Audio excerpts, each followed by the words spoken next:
C311. Nama, Sekretaris Pria Pribadi Terkuat Penulis. Plus matikan mengatur ulang. Chen Hao sebelumnya hanya pernah mendengar tentang perampokan makam, tetapi dia tidak menyangka akan menikmatinya hari ini. Ini sedikit di luar dugaan Chen Hao. Namun, dibandingkan dengan ini, Chen Hao lebih peduli tentang mengapa Jiang Chao dan kelompoknya begitu tidak sabar.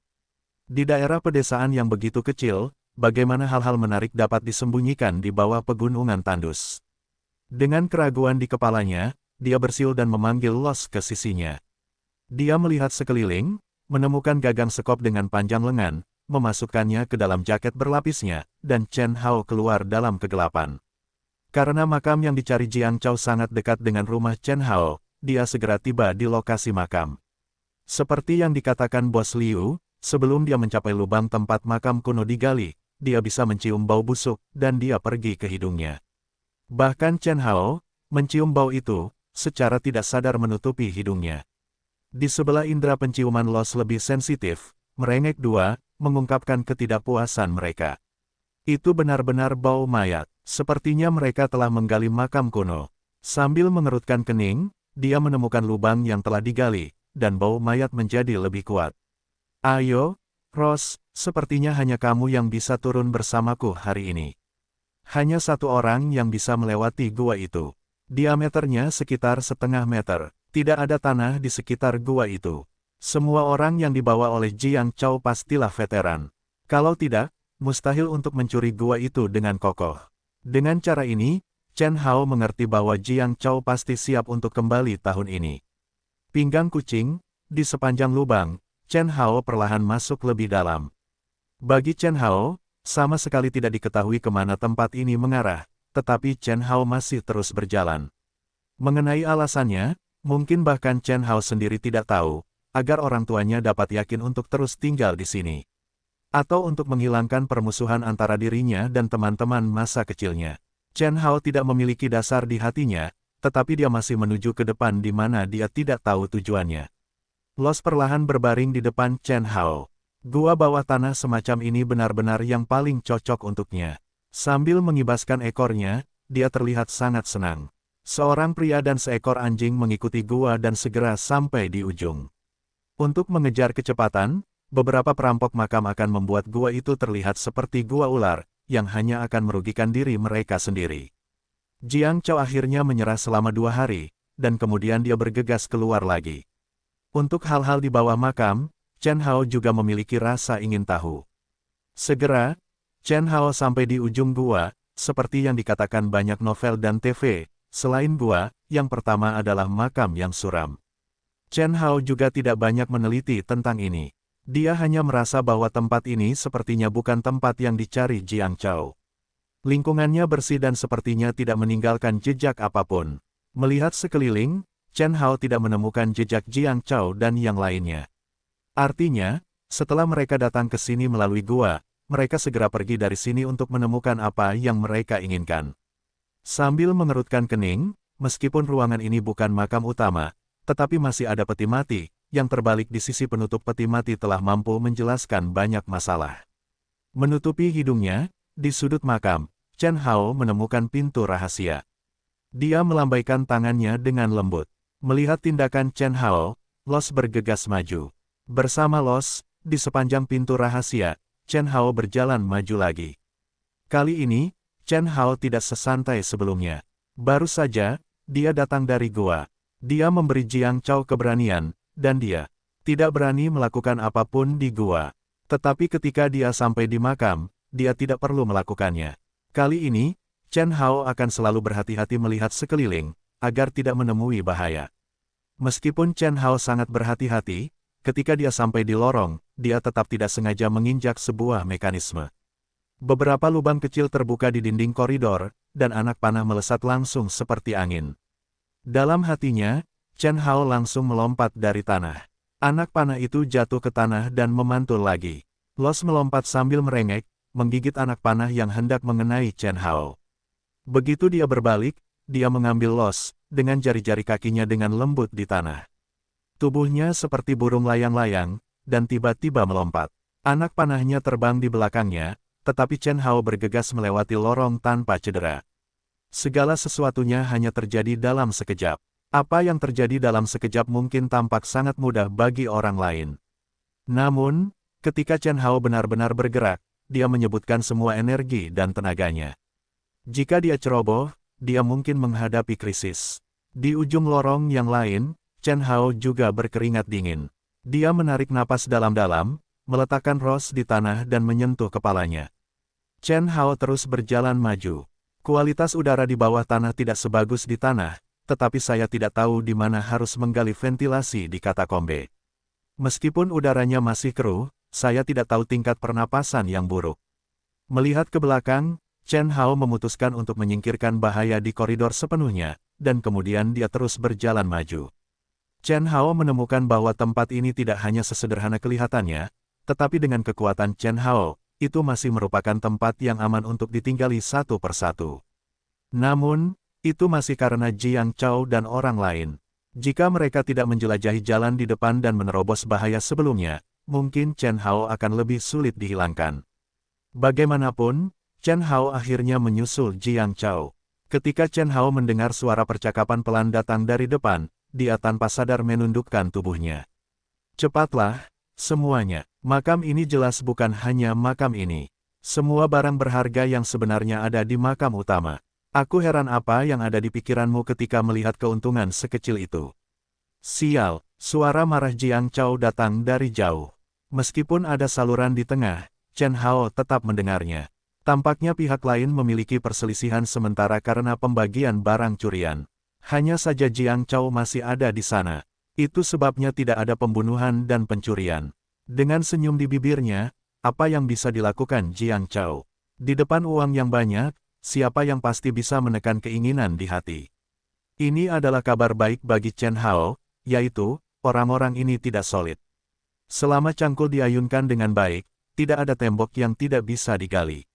Chen Hao telah menemukan cara untuk menghadapinya sebelum dia bisa melihatnya secara langsung.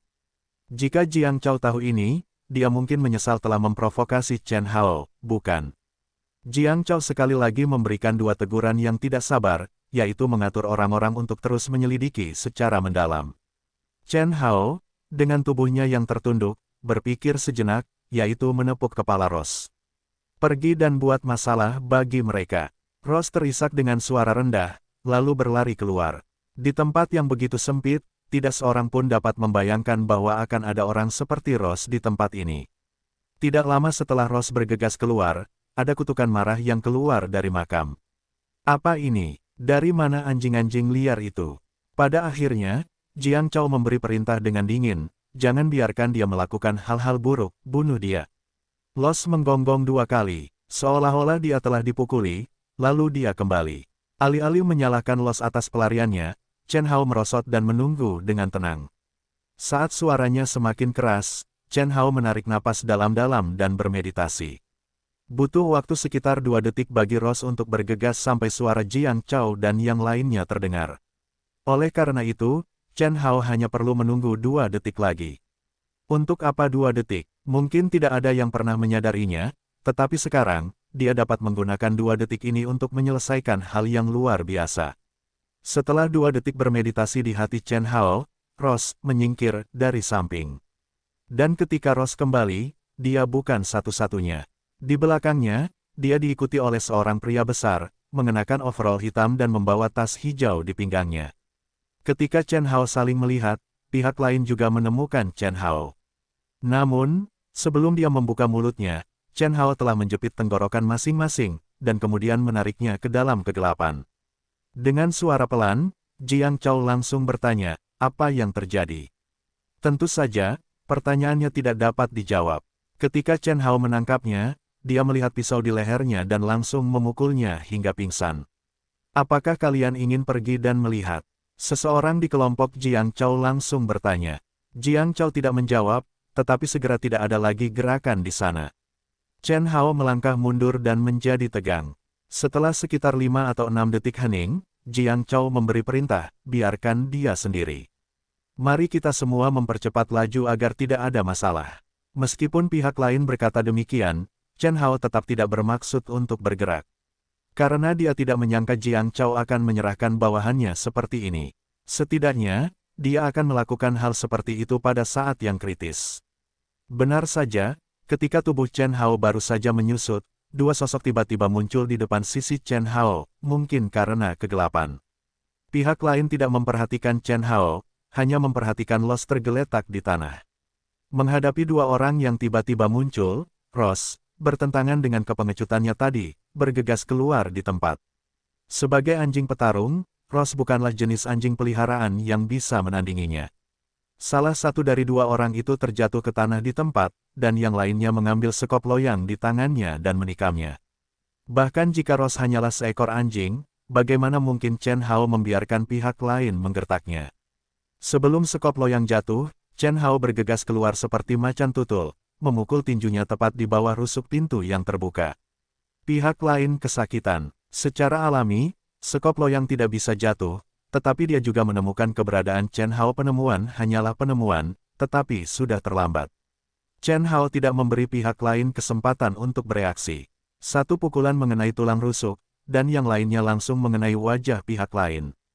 Dua pukulan mendapatkan satu, dan yang lainnya masih terjerat oleh Los. Melihat rekannya terjatuh di tempat itu berteriak tak terkendali, seseorang. Suara itu belum jatuh. Chen Hao telah memukul tenggorokan lawan. Sebagai bagian tubuh manusia yang paling rentan, tenggorokan juga merupakan bagian kunci yang paling mematikan. Tenggorokan patah oleh pukulan. Pria itu memegang tenggorokannya dan menangis tanpa sadar, lalu jatuh. Dua orang jatuh ke tanah, ditambah raungan pria tadi, orang-orang di dalam makam tentu tahu apa yang terjadi di luar, tetapi yang bisa turun ke makam adalah barang-barang sederhana, jadi tidak ada yang terburu-buru untuk bergegas. Jiang Chao diam-diam membangkitkan semangatnya dan berteriak, apakah itu teman di jalan di luar? Mengapa kalian tidak keluar dan menghasilkan uang bersama? Dan menghasilkan uang bersama, mungkin aku akan menjadi orang pertama yang mati di tanganmu setelah aku lewat. Tetapi kamu membuka mataku. Aku tidak pernah mengira kamu adalah orang seperti itu. Titik petik 2. Chen Hao tidak menyembunyikan identitasnya. Setelah Da Fangfang mengakuinya, dia langsung menegurnya. Mungkin Jiang Chao tidak menyangka Chen Hao akan muncul lagi, bukan? Aku sedikit linglung. Chen Hao, tenggorokan Jiang Chao sedikit kering. Saat pertama kali melihat Chen Hao, Jiang Chao menyadari ada yang tidak beres. Kemudian, reaksi Chen Hao membuat Jiang Chao tidak berani meremehkan Chen Hao. Pada akhirnya, Chen Hao menghancurkan rencana mereka. Meskipun dia tidak tahu dari mana seorang pria kecil datang dan menghentikannya, Jiang Chao masih khawatir bahwa Chen Hao akan menghancurkan rencana mereka. Tanpa diduga, dia bertemu dengan mereka. Jiang Chao, sekarang menyerahlah di sini dan pergilah bersamaku. Aku akan melupakan masa lalu, jika tidak, kau akan menyesal. Jangan dorong aku. Bahkan sebagai teman bermain masa kecil, Chen Hao sama sekali tidak bermaksud bersikap sopan. Setelah mendengar perkataan Chen Hao, terjadi keheningan yang lama, dan anak buah Jiang Chao tidak berbicara, seolah-olah mereka sedang menunggu jawaban Jiang Chao. Keheningan di pihak lain lebih membuat Chen Hao gugup. Hanya ada dua kemungkinan untuk diam, yang satu benar-benar berpikir, yang lain bersiap untuk meledak. Jika kau tidak keluar dalam keheningan, kau akan mati dalam keheningan. Chen Hao tiba-tiba teringat apa yang biasa dia dan Jiang Chao katakan ketika mereka masih muda. Chen Hao, aku sangat mengagumimu karena bisa mengikuti di sini. Aku juga tahu bahwa kau baik-baik saja sekarang, dan kau mungkin meremehkanku. Tetapi ada pepatah yang mengatakan bahwa setiap orang memiliki aspirasinya sendiri. Aku akan mengatakannya lagi pada akhirnya. Jangan halangi aku, atau kami akan memotong jubah kami dan menghancurkan kebenaran kami. Dia menggelengkan kepalanya sambil tersenyum.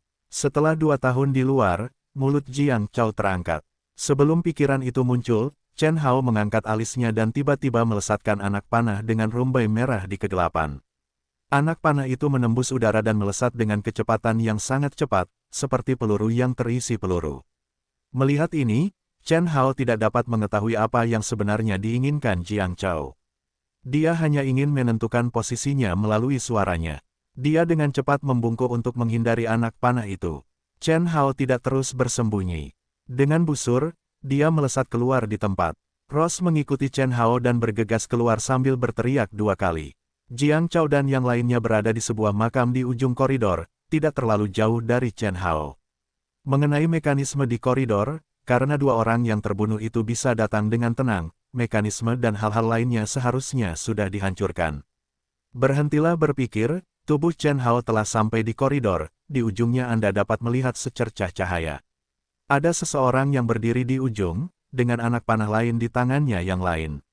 Sebelum Chen Hao berhenti, anak panah itu sudah mengenai wajah Chen Hao.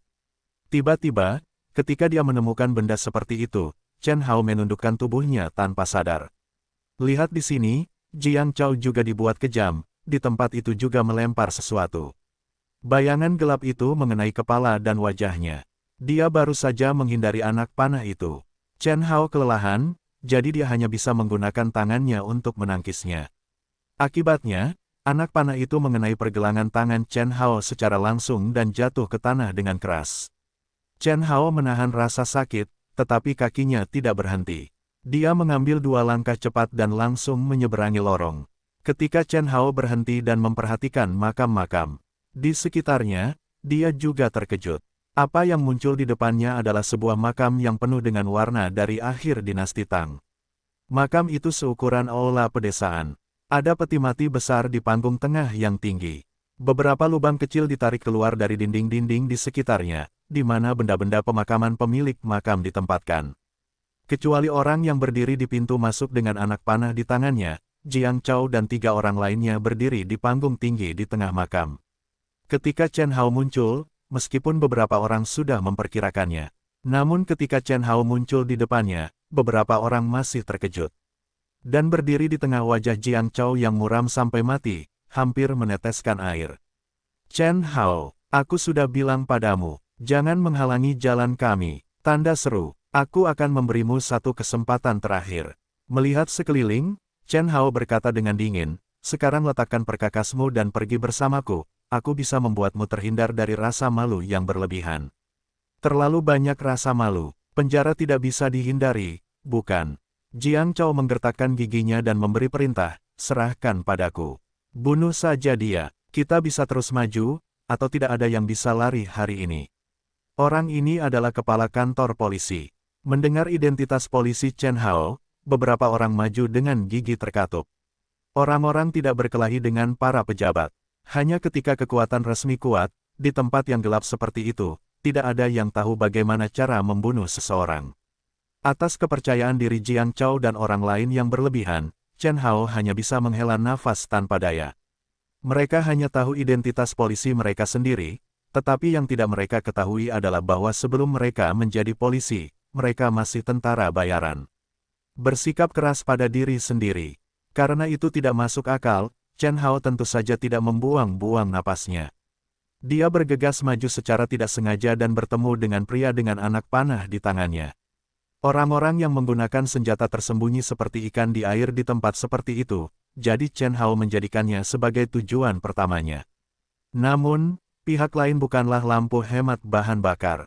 Melihat Chen Hao bergegas maju, dia menyeringai dan menahan anak panah itu. Dia segera mengubah anak panah itu menjadi belati. Dalam cahaya redup, anak panah itu membawa cahaya dingin. Chen Hao ketakutan, dan satu-satunya penghinaan di hatinya telah diambil. Tidak mengherankan bahwa mereka yang memiliki keberanian untuk pergi ke makam kuno adalah mereka yang memiliki kungfu sungguhan di tangan mereka. Membungkuk untuk menghindari anak panah, Chen Hao mengangkat tangannya dan menepuknya di siku lawan. Meskipun siku adalah bagian lengan yang paling keras, itu juga merupakan posisi yang paling sensitif. Chen Hao menepuknya dan mengetuknya di tulang mati rasa lawan. Tanpa sadar mengendurkan pergelangan tangan, belati itu akan jatuh, tetapi sebelum jatuh, pihak lain telah berpindah tangan untuk menyerang dari sisi lain. Cepatlah, Chen Hao dan orang yang menggunakan anak panah itu bertarung bersama. Jiang Chao mendesak mereka untuk membuka peti mati itu secepat mungkin. Selama mereka bisa memasukkan barang-barang ke dalamnya, mereka bisa mundur. Dia menghabiskan begitu banyak energi, kali ini dia secara khusus mengikuti, demi apa yang ada di dalamnya. Beberapa orang bertindak cepat. Ketika Chen Hao dan lawannya tidak bisa saling bertarung, peti mati itu berhasil dibuka. Pada saat ini, Jiang Chao tidak peduli dengan aturan. Dia memanggil dan segera mulai mencari di sekitar peti mati. Lihat di sini, kekuatan tangan Chen Hao juga tanpa sadar kejam beberapa poin. Awalnya, Chen Hao tidak menggunakan semua kekuatannya, pihak lain masih bisa melakukan beberapa gerakan. Di bawah tangan Chen Hao, meskipun kekalahannya terungkap, dia masih bisa mendukung dirinya sendiri di depannya. Tetapi sekarang, pihak lain tidak bisa lagi bertahan di bawah Chen Hao. Satu persatu, Chen Hao semakin cemas. Ketemu, selain terkejut, Jiang Chao berteriak tak terkendali, sementara Chen Hao memanfaatkan kesempatan tersebut, menyeberangi celah dan meninju dada si penembak dengan keras untuk membuatnya terlempar keluar. Ketika penembak itu terkena, orang lain menjadi gugup, sementara Chen Hao terus bergerak dan berlari ke arahnya di tempat. Mungkinkah penembak itu adalah pemukul nomor satu di antara Jiang Chao? Setelah terkena, beberapa orang terkejut, tetapi aksi Chen Hao tidak berhenti, dan bergegas ke panggung tinggi tempat peti mati itu berada. Pada saat ini, Jiang Chao masih terkejut karena mendapatkan apa yang diinginkannya. Chen Hao tiba-tiba mendatanginya dan tanpa sadar kembali. Kesalahan langka ini benar-benar lolos dari serangan Chen Hao. Angin bayangan, yang tidak tahu berapa lama tersembunyi dalam kegelapan, melesat keluar dan meraih pergelangan tangan Chen Hao. Jelas bahwa kekuatan lawan tidak besar, tetapi dia meraih titik kunci dari upaya Chen Hao. Sepertinya dia ingin bersin, tetapi dia tidak bisa bersin. Dia terjebak di bagian kunci. Kemunculan pihak lain sama sekali tidak terduga oleh Chen Hao. Chen Hao tidak pernah menyangka bahwa orang nomor satu seperti itu akan tiba-tiba muncul. Tidak ada tanda-tanda sama sekali, seolah-olah muncul begitu saja. Terlebih lagi, Chen Hao bahkan tidak menyadari bahwa pihak lain telah bersembunyi dalam kegelapan. Namun, Chen Hao bukanlah seorang vegetarian. Dia menyesuaikan tubuhnya dalam waktu yang sangat singkat. Chen Hao hampir menabrak bahunya ke depan dalam waktu yang sangat singkat. Bahunya saling menghantam dengan keras, ini dilakukan untuk memberi pihak lain keuntungan. Ketika pihak lain terlempar, Chen Hao telah meraih Jiang Chao. Pihak lain memegang manik-manik sederhana di tangannya. Tampaknya bahannya adalah emas dan giok, dengan kilau samar di atasnya. Sulit untuk membayangkan sudah berapa lama benda itu dimasukkan ke dalam makam, tetapi benda itu masih bisa mempertahankan kilaunya. Tidak ada waktu untuk memikirkannya. Chen Hao telah menangkapnya. Jika Chen Hao tidak salah, benda itu seharusnya yang berusaha keras didapatkan Jiang Chao, namun, orang yang baru saja menembak tidak akan membiarkan Chen Hao menangkap manik-manik itu dengan mudah. Sebelum menyentuhnya, pihak lain telah menepuk pergelangan tangan Chen Hao.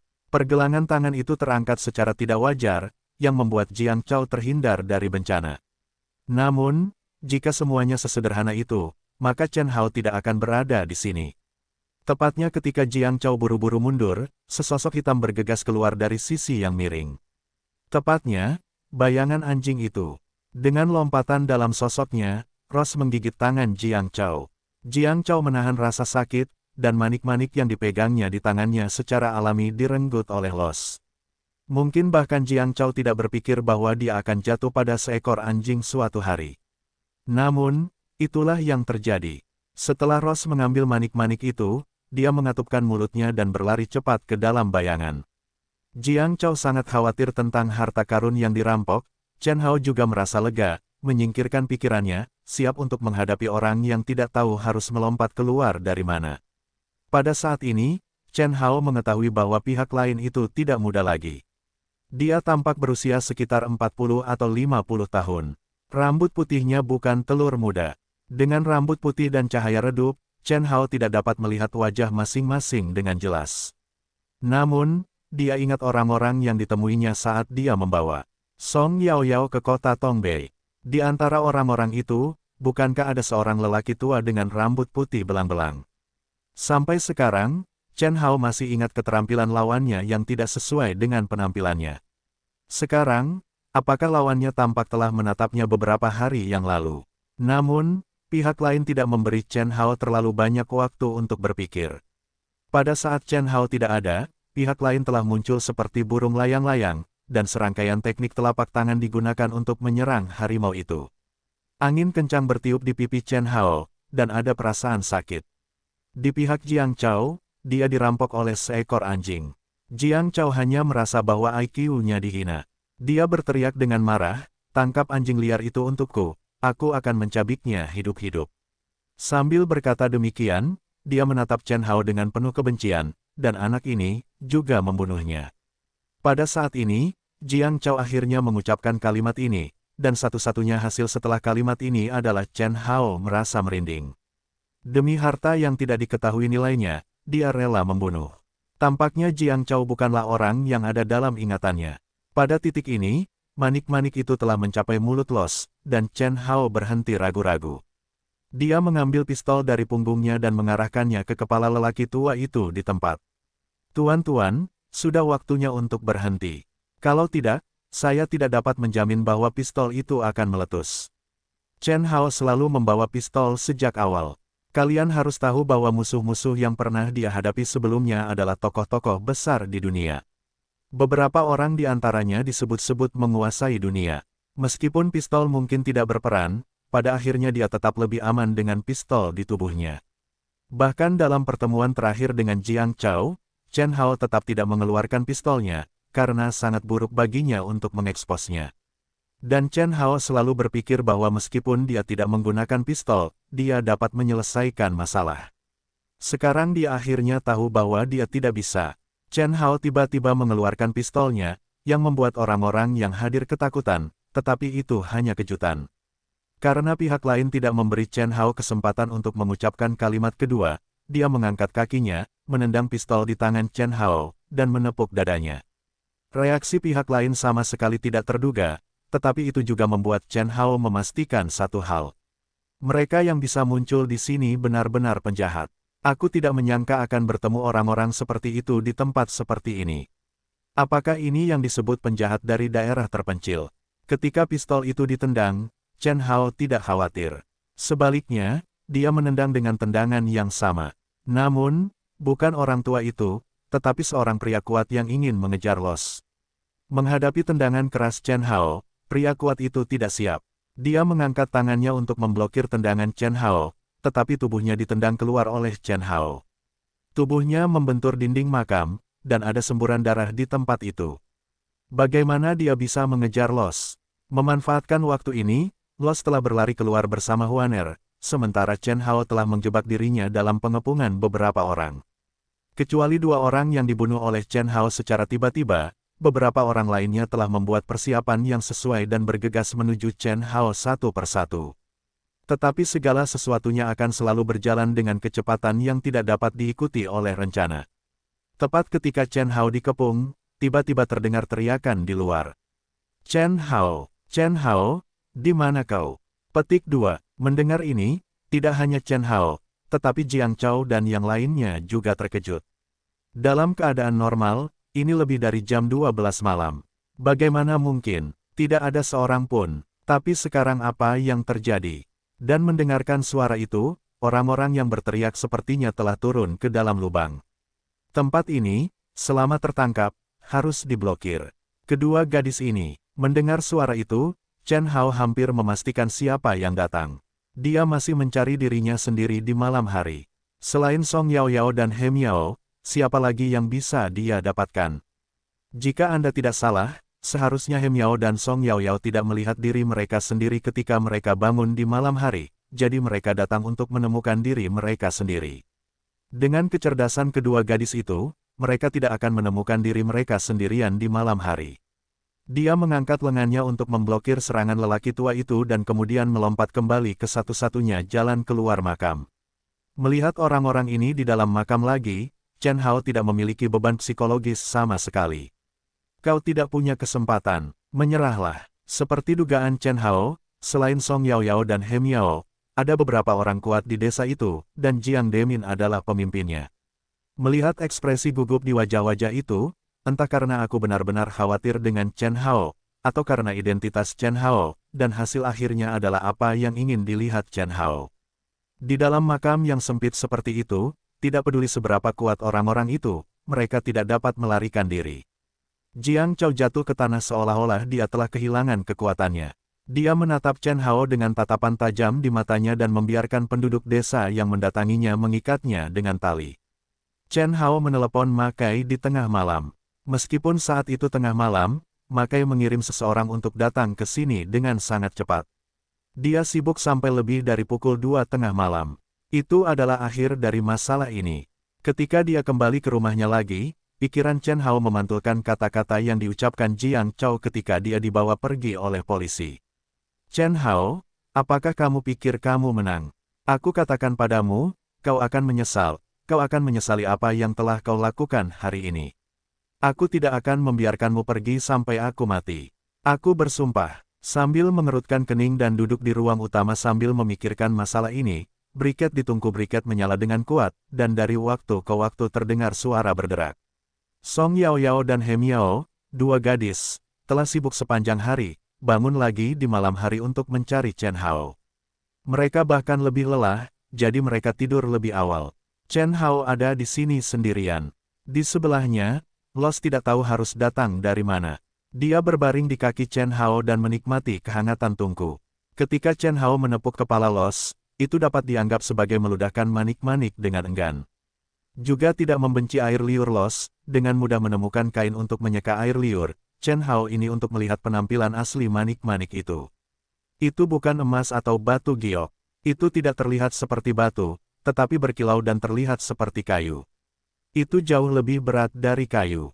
Chen Hao adalah seorang pengembara, tetapi ini adalah pertama kalinya melihat benda seperti itu. Dan itu dapat membuat Jiang Dadada menghabiskan tahun baru dengan risiko tertangkap menggali kuburan ini. Benda ini pasti memiliki nilai, tetapi sekarang Chen Hao tidak mengerti di mana nilainya. Setelah mengerutkan kening dan berpikir sejenak, Chen Hao memasukkan manik-manik itu ke dalam sakunya.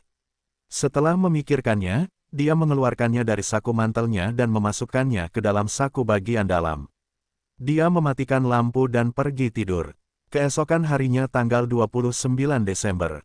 Saat itu, tahun baru hampir berakhir.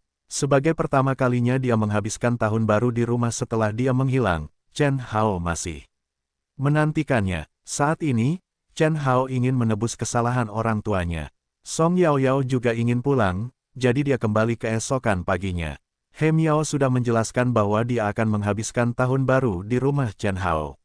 Song Yao Yao pergi, belum lagi betapa bahagianya dia. Seperti seorang istri kecil, saya bekerja di rumah Chen Hao sepanjang hari. Meskipun saya sangat membantu, saya sangat senang melihat Chen Fuseng dan Zhou Chuiling. Pada tanggal 29 Desember hampir waktunya untuk menempelkan syair dan membuat pangsit. He Miao tampaknya tidak pandai dalam hal-hal seperti itu. Pangsit yang dibuat oleh Zhou Chuiling dipilih satu persatu. Chen Hao melihatnya dan tersenyum. He Miao marah dan tidak ada hubungannya dengan mereka. Akhirnya, dia harus jalan-jalan di luar. He Miao mungkin pertama kalinya merayakan tahun baru di luar pedesaan dalam hidupnya yang panjang. He Miao tidak merasakan perasaan penduduk desa dan tetangga di pedesaan. Tidak terlalu membosankan. He Miao mengatakannya dalam sehari. Chen Hao tidak mendapat masalah apapun sampai pagi hari tahun baru, yang memberinya waktu istirahat. Namun, itu hanya istirahat sebentar. Pada pagi hari pertama tahun baru Imlek, Chen Haogang dan He Miao jalan-jalan di sekitar desa. Setelah mengunjungi beberapa orang tua, ponsel He Miao berdering lebih dulu. Setelah menjawab telepon, wajah He Miao berubah saat itu juga. Melihat situasinya salah, Chen Hao bertanya mengapa. Akibatnya, He Miao tidak menjawab, dan ponsel Chen Hao juga menerima panggilan. Panggilan telepon itu berasal dari Liu Cheng. Kalimat pertama setelah panggilan tersambung adalah, bawa kembali He Miao secepat mungkin. Setelah menerima telepon, Chen Hao tidak terburu-buru menjawab. Dia melihat He Miao dan mendapati bahwa suasana hati He Miao sedang sangat buruk. Dia hanya mengatasinya dan membawanya pulang. Sambil menyapa orang-orang di jalan, Chen Hao memikirkan apa yang terjadi, sehingga Liu Cheng dapat meneleponnya. Dan begitu telepon tersambung, dia langsung membawa He Miao kembali. Ketika sampai di rumah, Chen Hao bertanya, apa yang terjadi? He Miao telah dalam keadaan tidak sadar sejak dia baru saja menerima telepon. Dia tidak segembira dan secerah 2 hari yang lalu, yang membuat Chen Hao sangat gugup. Kakekku sakit. Setelah mengucapkan kata-kata ini, He Miao berteriak dengan keras. Air matanya seperti waduk yang telah membuka gerbang, dan dia tidak dapat menghentikannya. Menghadapi hal seperti itu, satu-satunya hal yang dapat dilakukan Chen Hao adalah memeluk He Miao. Sangat sederhana untuk menghibur He Miao, sama sekali tidak ingin memanfaatkan makna apapun. Aku akan kembali dan melihat-lihat bersamamu. Seorang pria sejati tidak akan pernah bertanya kepada seorang gadis yang membutuhkan bantuan apakah dia membutuhkan bantuan atau tidak. Lakukan saja. Telepon Liu Cheng tidak mengatakan apa-apa, tetapi hanya dengan menelepon saja sudah dapat mengungkapkan banyak hal. Dengan kata lain, Liu Cheng dapat berinisiatif menelepon untuk menjelaskan secara spesifik bahwa di Tiongkok sangat sedikit orang seperti itu, tetapi sekarang Liu Cheng berinisiatif menelepon Chen Hao dan meminta Chen Hao untuk membawa He Miao kembali. Panggilan ini sangat berarti, tetapi aku tidak ingin kembali. He Miao menangis, bukan tipe yang gagah berani, lebih dari sekadar postur seorang wanita kecil. Hati Chen Hao sakit yang tidak dapat dijelaskan, tidak lagi ragu-ragu, lebih erat memeluk He Miao, matanya memancarkan pandangan yang tegas. Ayo pergi ke Kyoto sore ini. Pergi dan temui kakekmu. He Miao menatap Chen Hao, sedikit tertegun, dengan air mata di wajahnya, mengangguk dengan berat. Chen Hao tidak pernah menjadi orang yang ragu-ragu. Ketika Chen Fuseng dan Zhou Chuiling kembali dari festival musim semi, mereka menjelaskan kepada Chen Fuseng apa yang terjadi pada keluarga He Miao. Maksudmu ada sesuatu yang terjadi di rumah gadis kecil itu? Apakah ini serius? Haruskah aku pergi hari ini? Petik 2. Sebagai seorang senegara, meskipun ia telah melewati tahayul feodal untuk waktu yang lama, cukup masuk akal untuk berlari keluar pada hari pertama tahun baru lunar. Chen Fuseng tidak senang. Di sebelahnya, Zhou Chuiling menarik Chen Fuseng. Sebagai seorang wanita, pengamatan Zhou Chuiling sangat cermat. Ketika ia melihat He Miao, ia menemukan bahwa suasana hati He Miao tidak benar. Tampaknya pasti ada sesuatu yang salah. Karena keluarga He Miao ada urusan, sebaiknya kamu pergi secepatnya. Kalau kamu bisa membantu orang lain, ya bantu saja mereka. Pokoknya, hari pertama tahun baru Imlek sudah lewat, dan semua saudaraku dan lain-lain, ikut saja dengan ayahmu. Kalau anakmu sudah besar, sudah waktunya untuk lebih memperhatikan urusannya sendiri. Separuh kalimat kedua ditujukan untuk Chen Fuseng. Mendengar ini, Chen Fuseng mengerutkan kening, meraba sakunya, mengeluarkan sekotak rokok, menyalakan sebatang rokok, dan berjalan keluar. Xiao Hao, kemarilah. Sambil menepuk bahu He Miao sebagai penghiburan, Chen Hao mengikuti Chen Fuseng keluar dari aula. Aku tahu gadis kecil ini bukan orang biasa, dan kau sudah lama keluar. Meskipun kau tidak pernah memberitahu ibumu apa yang kau lakukan di luar, kurasa itu bukan hal yang baik.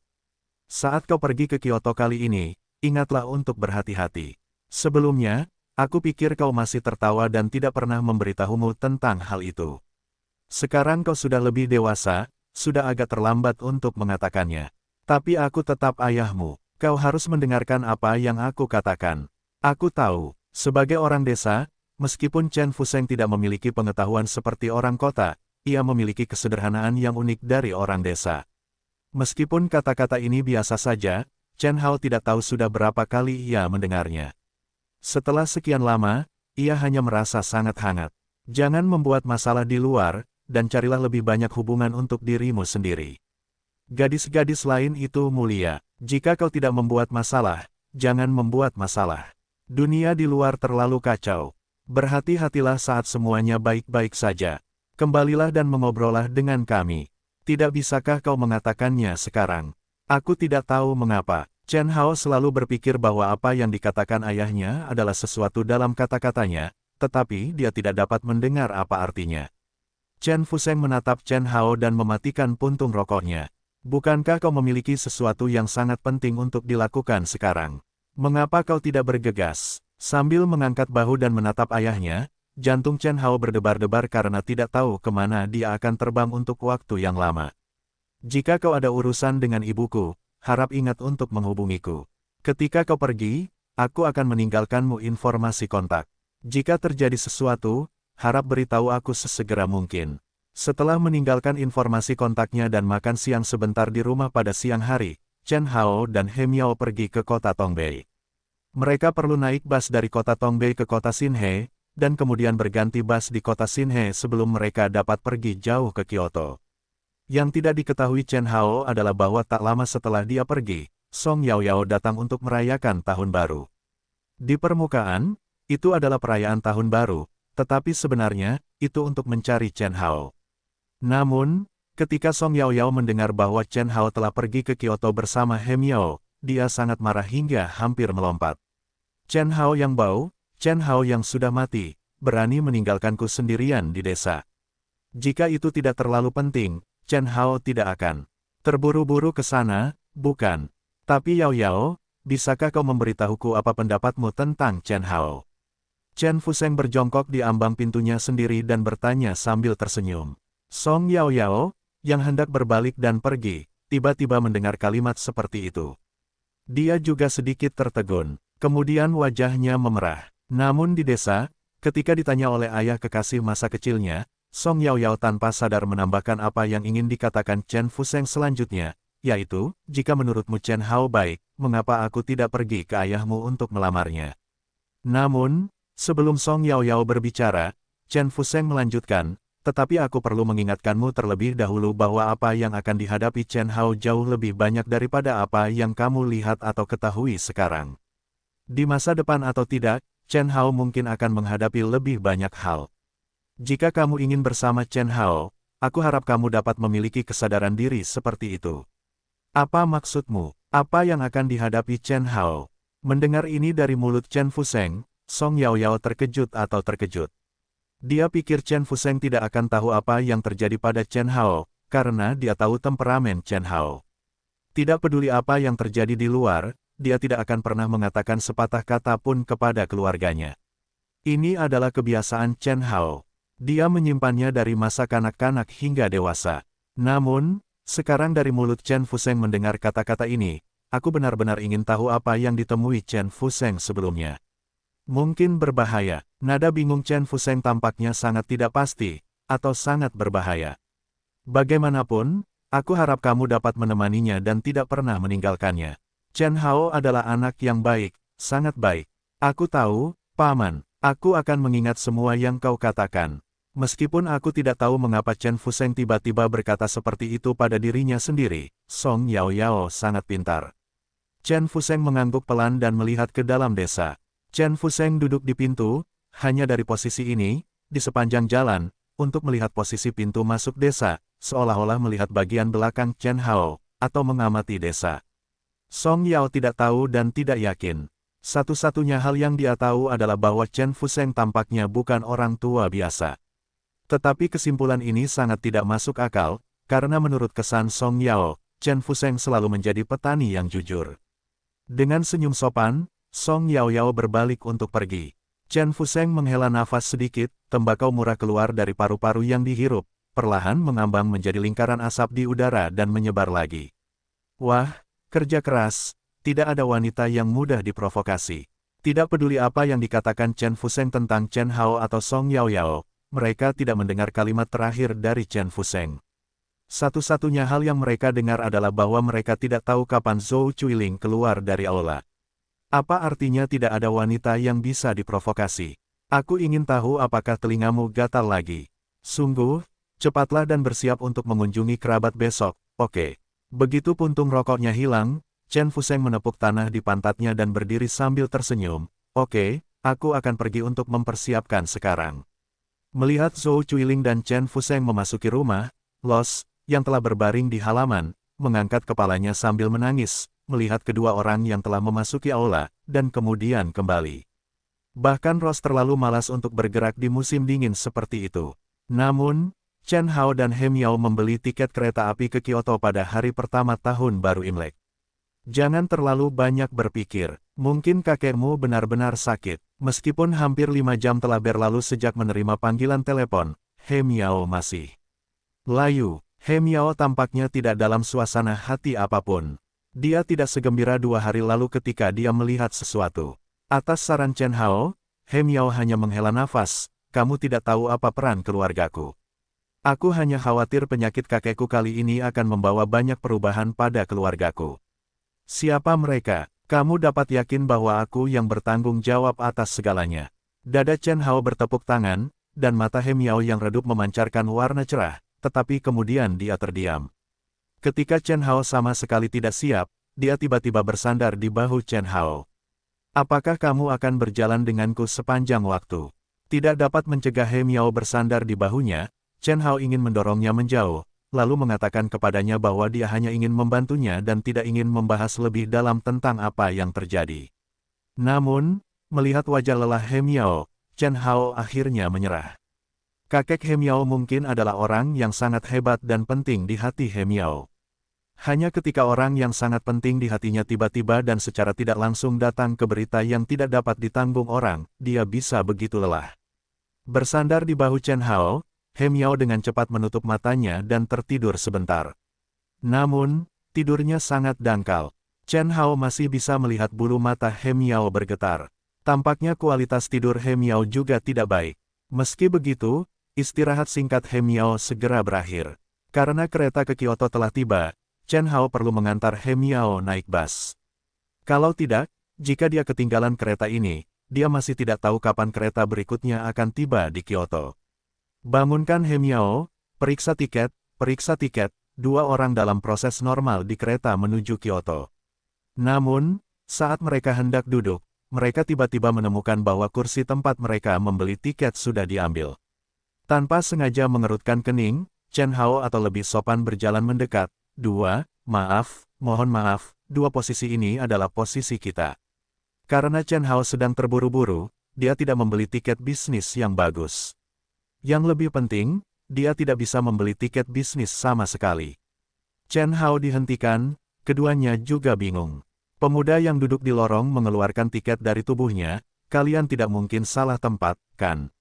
Apakah ini tempat kita? Kita tidak melakukan kesalahan apapun. Pemuda itu membuka mulutnya, dan wanita dengan lambaian besar di sampingnya juga berkata, kalian berdua tidak mungkin membeli tiket calo palsu, kan? Kita sudah membeli tiketnya, bagaimana mungkin kita bisa duduk di kursi yang salah? Melihat tiket pemuda itu dan melihat tiketnya sendiri, Chen Hao terkejut menemukan bahwa mereka mendapatkan tiket yang sama. Mungkin kalian berdua membeli tiket calo. Chen Hao adalah pecundang yang malang. Dia tidak pernah melakukan hal yang tidak dapat diandalkan seperti membeli tiket calo. Apa yang dikatakan pihak lain sama sekali tidak masuk akal. Tetapi apa yang sama seperti dua kacang polong dan dua suara? Apa yang kamu bicarakan? Bagaimana kita bisa membeli tiket calo? Mendengar apa yang dikatakan Chen Hao, pemuda itu tidak senang. Dia menarik pakaiannya dan berkata, apakah menurutmu kita akan menjadi tipe orang yang membeli tiket calo? Anak-anak muda mengenakan pakaian baru dan mantel hitam besar yang berbulu, yang sekilas tampak sangat mahal. Wanita di sebelah mereka tidak terlihat seperti orang miskin dari pakaian mereka, kalung yang tergantung di leher mereka bernilai banyak uang. Dua orang seperti itu seharusnya tidak membeli tiket calo, kan? Mungkin menyadari perselisihan antara Chen Hao dan pemuda itu, pramugara di kereta cepat-cepat datang dan menertawakan beberapa orang dengan sopan. Ini untuk bertanya, bisa saya bantu? Dua orang ini ingin mengambil posisi kita dengan tiket calo. Usir mereka dengan cepat. Chen Hao tercengang. Dia tidak menyangka bahwa pemuda yang tampaknya baik-baik saja akan mengeluh terlebih dahulu. Pramugari itu sangat profesional. Sebelum Chen Hao berbicara, dia tidak menarik kesimpulan saat itu juga. Sebaliknya, dia menatap Chen Hao sambil tersenyum dan berkata, boleh saya lihat tiket Anda? Sikap pramugari itu mengurangi ketidakpuasan Chen Hao. Dia menyerahkan tiket itu kepada pramugari. Pramugari itu melihat sekilas dan menyerahkannya kepada Chen Hao. Permisi, Tuan, tiket Anda adalah tiket calo. Bisakah Anda meninggalkan gerbong sekarang?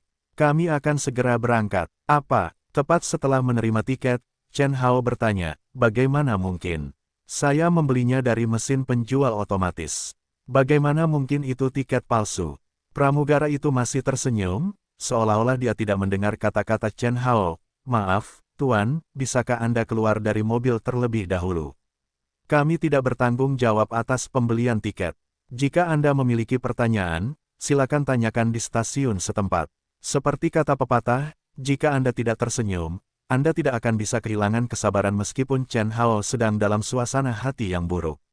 Dewa tua muda itu menatap Chen Hao dengan rasa kejam di matanya. Wanita yang duduk di sebelahnya tertawa dan menoleh. Sambil menarik rok Chen Hao, He Miao berkata dengan suara lembut, kalau tidak, tidak apa-apa. Mari kita tunggu kereta berikutnya. Tampaknya penyakit kakeknya benar-benar memberikan pukulan berat bagi He Miao. Pada saat-saat biasa, ketika dia melihat hal-hal seperti itu, He Miao harus menjadi orang pertama yang menghentikannya. Ini adalah sifat polisi rakyat, bukan situasi saat ini. Dia memutuskan untuk tenang. Bagi Chen Hao, sikap He Miao lah yang membuat amarah Chen Hao tak tertahankan. Aku akan memberimu satu kesempatan terakhir untuk menangani masalah ini, kalau tidak, bas ini tidak akan pernah berangkat hari ini. Apa yang terjadi pada keluarga He masih belum jelas bagi Chen Hao, tetapi situasi He Miao membuat Chen Hao sangat gugup. Dia benar-benar tidak dapat membayangkan apakah He Miao akan melakukan sesuatu yang buruk jika dia terus menunda-nunda. Ketika pemuda itu mendengar kata-kata Chen Hao, dia langsung tertawa terbahak-bahak. Hanya kamu tidak bisa membiarkan kereta ini melaju. Kamu pikir kamu siapa? Jika kamu bisa menghentikan kereta, aku bisa menghentikan kereta berkecepatan tinggi. Jika pemuda tadi adalah pria kota yang sopan, maka pemuda itu sekarang seperti penjahat lokal. Wanita di sebelahnya menutup mulutnya dan terkekeh. He Miao mengerutkan kening dan memasukkan tangannya ke dalam tas. Sepertinya dia ingin mengambil sesuatu. Namun, sebelum He Miao mengambil barang-barang itu, Chen Hao mengulurkan tangan dan menghentikannya. He Miao berbalik dan keluar dari mobil. Tampaknya Chen Hao telah disindir oleh dua kalimat pemuda itu dan pergi dengan wajah putus asa. Pramugara berdiri di antara beberapa orang, dan senyum di wajahnya tidak pernah hilang dari awal hingga akhir. Bahkan ketika Chen Hao sangat sombong dan mengatakan bahwa dia ingin membuat kereta api berkecepatan tinggi ini menjadi mustahil, tidak ada perubahan dalam ekspresinya. Rasanya seperti mendengar omong kosong anak kecil. Ketika dia keluar dari mobil, He Miao bertanya, "Mengapa kamu tidak membiarkanku mengambil surat keterangan polisi tadi? Jika kamu memberitahu mereka siapa aku, mungkin semuanya akan lebih mudah untuk dihadapi. Bagaimana jika mereka menunggumu untuk mendapatkan surat keterangan polisimu?" Sambil mencibir, Chen Hao mengeluarkan ponselnya. Baru saja, pemuda itu tampaknya membidik dirinya sendiri, tetapi diam-diam matanya selalu tertuju pada He Miao. He Miao benar-benar gadis yang cantik, dan itu layak untuk diperhatikan. Tetapi, terlalu berlebihan untuk menatapnya sepanjang waktu, bukan? Terlebih lagi, dia duduk di sebelah pacarnya. Dalam hal ini, hanya ada satu penjelasan, wanita itu sama sekali bukan pacarnya, atau wanita itu sama sekali tidak peduli dengan hal-hal ini. Ini juga terlalu tidak masuk akal. Tidak peduli siapapun itu tidak akan membiarkan pria yang mengikutinya menatap wanita lain sesuka hati, bukan? Apa yang dikatakan Chen Hao tadi hanyalah percobaan kecil. Dan pemuda itu segera kembali, seolah-olah dia tidak sabar menunggu Chen Hao menghalangi mobil. Bagaimana mungkin Chen Hao tidak melihat metode khas untuk membangkitkan gairah para jenderal? Stasiun Utara Stasiun Kereta Api Xinhe akan segera memulai kereta api berkecepatan tinggi. Bisakah kamu menghentikannya untukku? Mengapa kamu ingin memarkir kereta api berkecepatan tinggi? Suara di seberang telepon terdengar lelah. Chen Hao menjelaskan sambil tersenyum, masalah ini ada hubungannya dengan keponakanmu yang baik.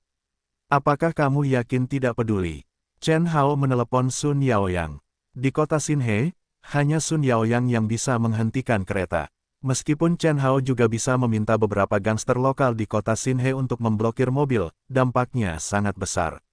Saat ini, jika kamu bisa membuat lebih sedikit masalah, sebaiknya kamu membuat lebih sedikit masalah sejauh mungkin. Baiklah, begitu. Aku tidak tahu berita apa yang didapat Sun Yaoyang. Ketika Chen Hao menyebut He Miao, Sun Yaoyang tidak bermaksud untuk terus bertanya, jadi dia langsung menjawab. Setelah dia menutup telepon, Chen Hao menghiburnya, "Tidak apa-apa, tunggu sebentar." Efisiensi Sun Yaoyang masih sangat cepat. Sebuah siaran langsung keluar dari stasiun radio stasiun kereta api, penumpang kereta B580, mohon maaf atas ketidaknyamanannya. Kereta perlu ditunda selama 1 jam karena kerjasamanya. Mohon pengertiannya. Diulang 3 kali berturut-turut, siaran dihentikan, orang-orang di stasiun kereta api tidak tahu mengapa, tetapi orang-orang di kereta B582 mulai mengeluh. Di gerbong tempat Chen Hao berada, orang-orang yang mendengar apa yang baru saja dikatakan Chen Hao gang tercengang, dan bahkan senyum di wajah pramugara membeku. Pemuda yang baru saja bertabrakan dengan Chen Hao menepuk pacarnya dengan senyum di wajahnya dan berkata, "Kita hampir bisa pergi. Tugas kita selesai. Kupikir aku akan melakukannya." Pemuda itu menemani wanita itu sambil tersenyum dan berkata, "Ayo, beri Chen Hao keberanian. Dia tidak berani memulai kereta api berkecepatan tinggi. Tugas awal kita adalah menunda waktu. Sekarang waktu telah tertunda, kita bisa berangkat secepatnya." Dan bukan hanya kita, melihat kereta tempat pramugara itu berada, pemuda itu juga penasaran. Sepertinya bukan hanya kita yang tidak ingin Chen Hao dan He Miao pergi ke Kyoto secepat ini. Tidak peduli apa yang dia lakukan, aku hanya ingin bertarung dengan Chen Hao sekali sekarang. Bukankah itu berarti Chen Hao sangat kuat? Pada saat ini, pasangan itu menunjukkan warna asli mereka. Ternyata mereka mengenal Chen Hao sejak awal, tidak hanya Chen Hao, tetapi juga He Miao.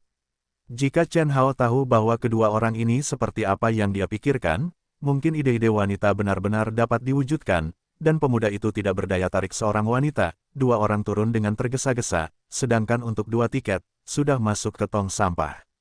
Kurang dari 10 menit setelah siaran, kereta B528 menerima penyelidikan menyeluruh dari polisi setempat. Pemeriksaan utama adalah gerbong yang dituju Chen Hao, dan Chen Hao mengikuti polisi. Menyadari bahwa pria dan wanita di posisi itu telah menghilang, dia mengedipkan mata kepada polisi yang memimpin. Polisi itu diam-diam menganggukkan kepalanya, untuk menunjukkan bahwa dia tahu, dan kemudian dia pergi bersamanya. Chen Hao membawa He Miao ke posisi yang seharusnya dia duduki. 1 jam kemudian, kereta mulai berjalan normal.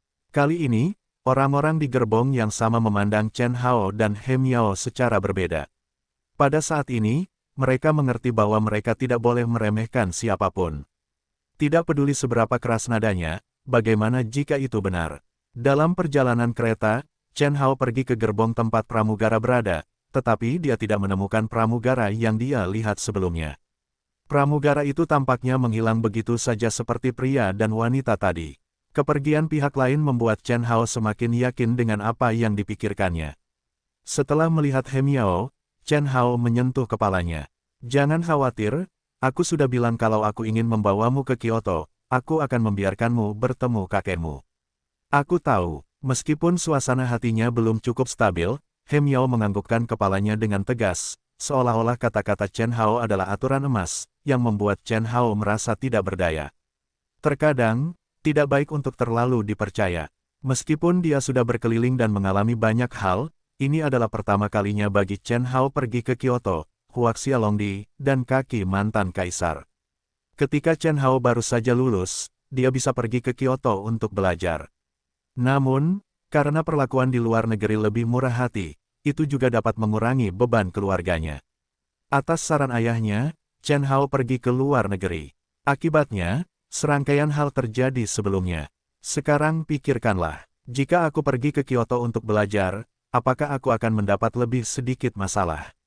Dari kota Shinhe ke Kyoto, bahkan dengan kereta api berkecepatan tinggi, butuh waktu hampir 7 atau 8 jam. 7 atau 8 jam ini hanya bisa dihabiskan di kereta. Ditemani Chen Hao, Miao He segera tertidur lagi. Chen Hao melihat pemandangan di sekitarnya dan berjalan mundur seperti angin. Pikirannya seperti lautan ide, tetapi karena hal-hal tidak kunjung datang, dia penuh dengan keraguan, saya hanya bisa menekan semua ide ini.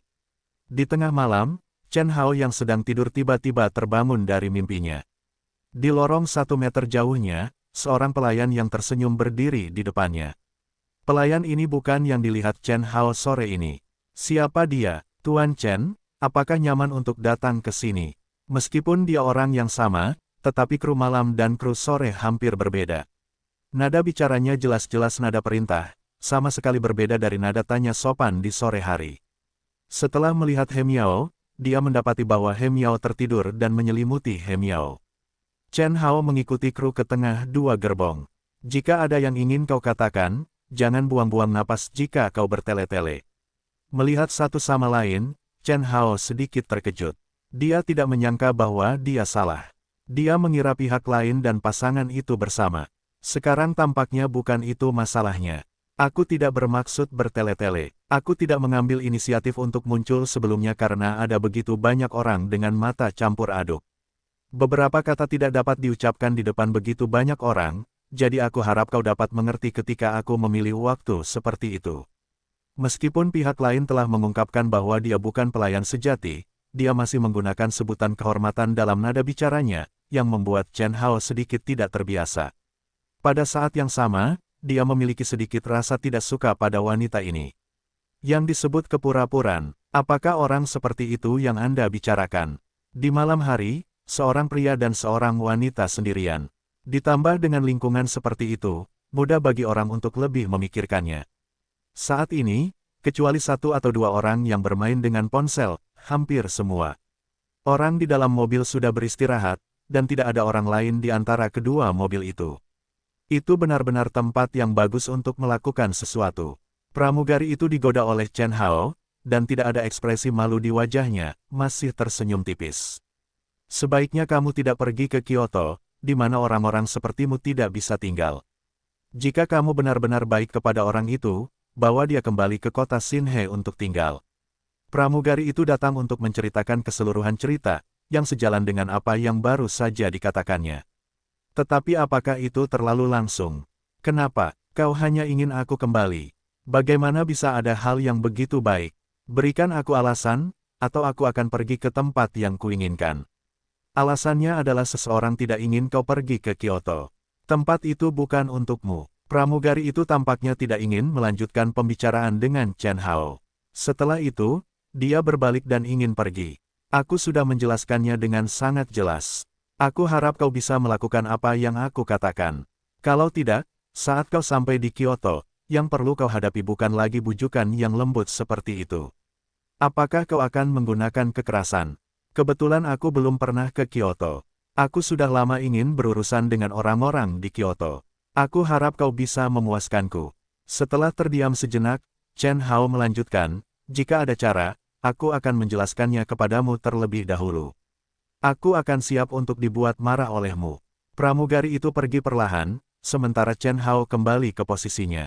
Mungkin karena tindakan Chen Hao terlalu besar, He Miao terbangun dengan santai dari tidurnya.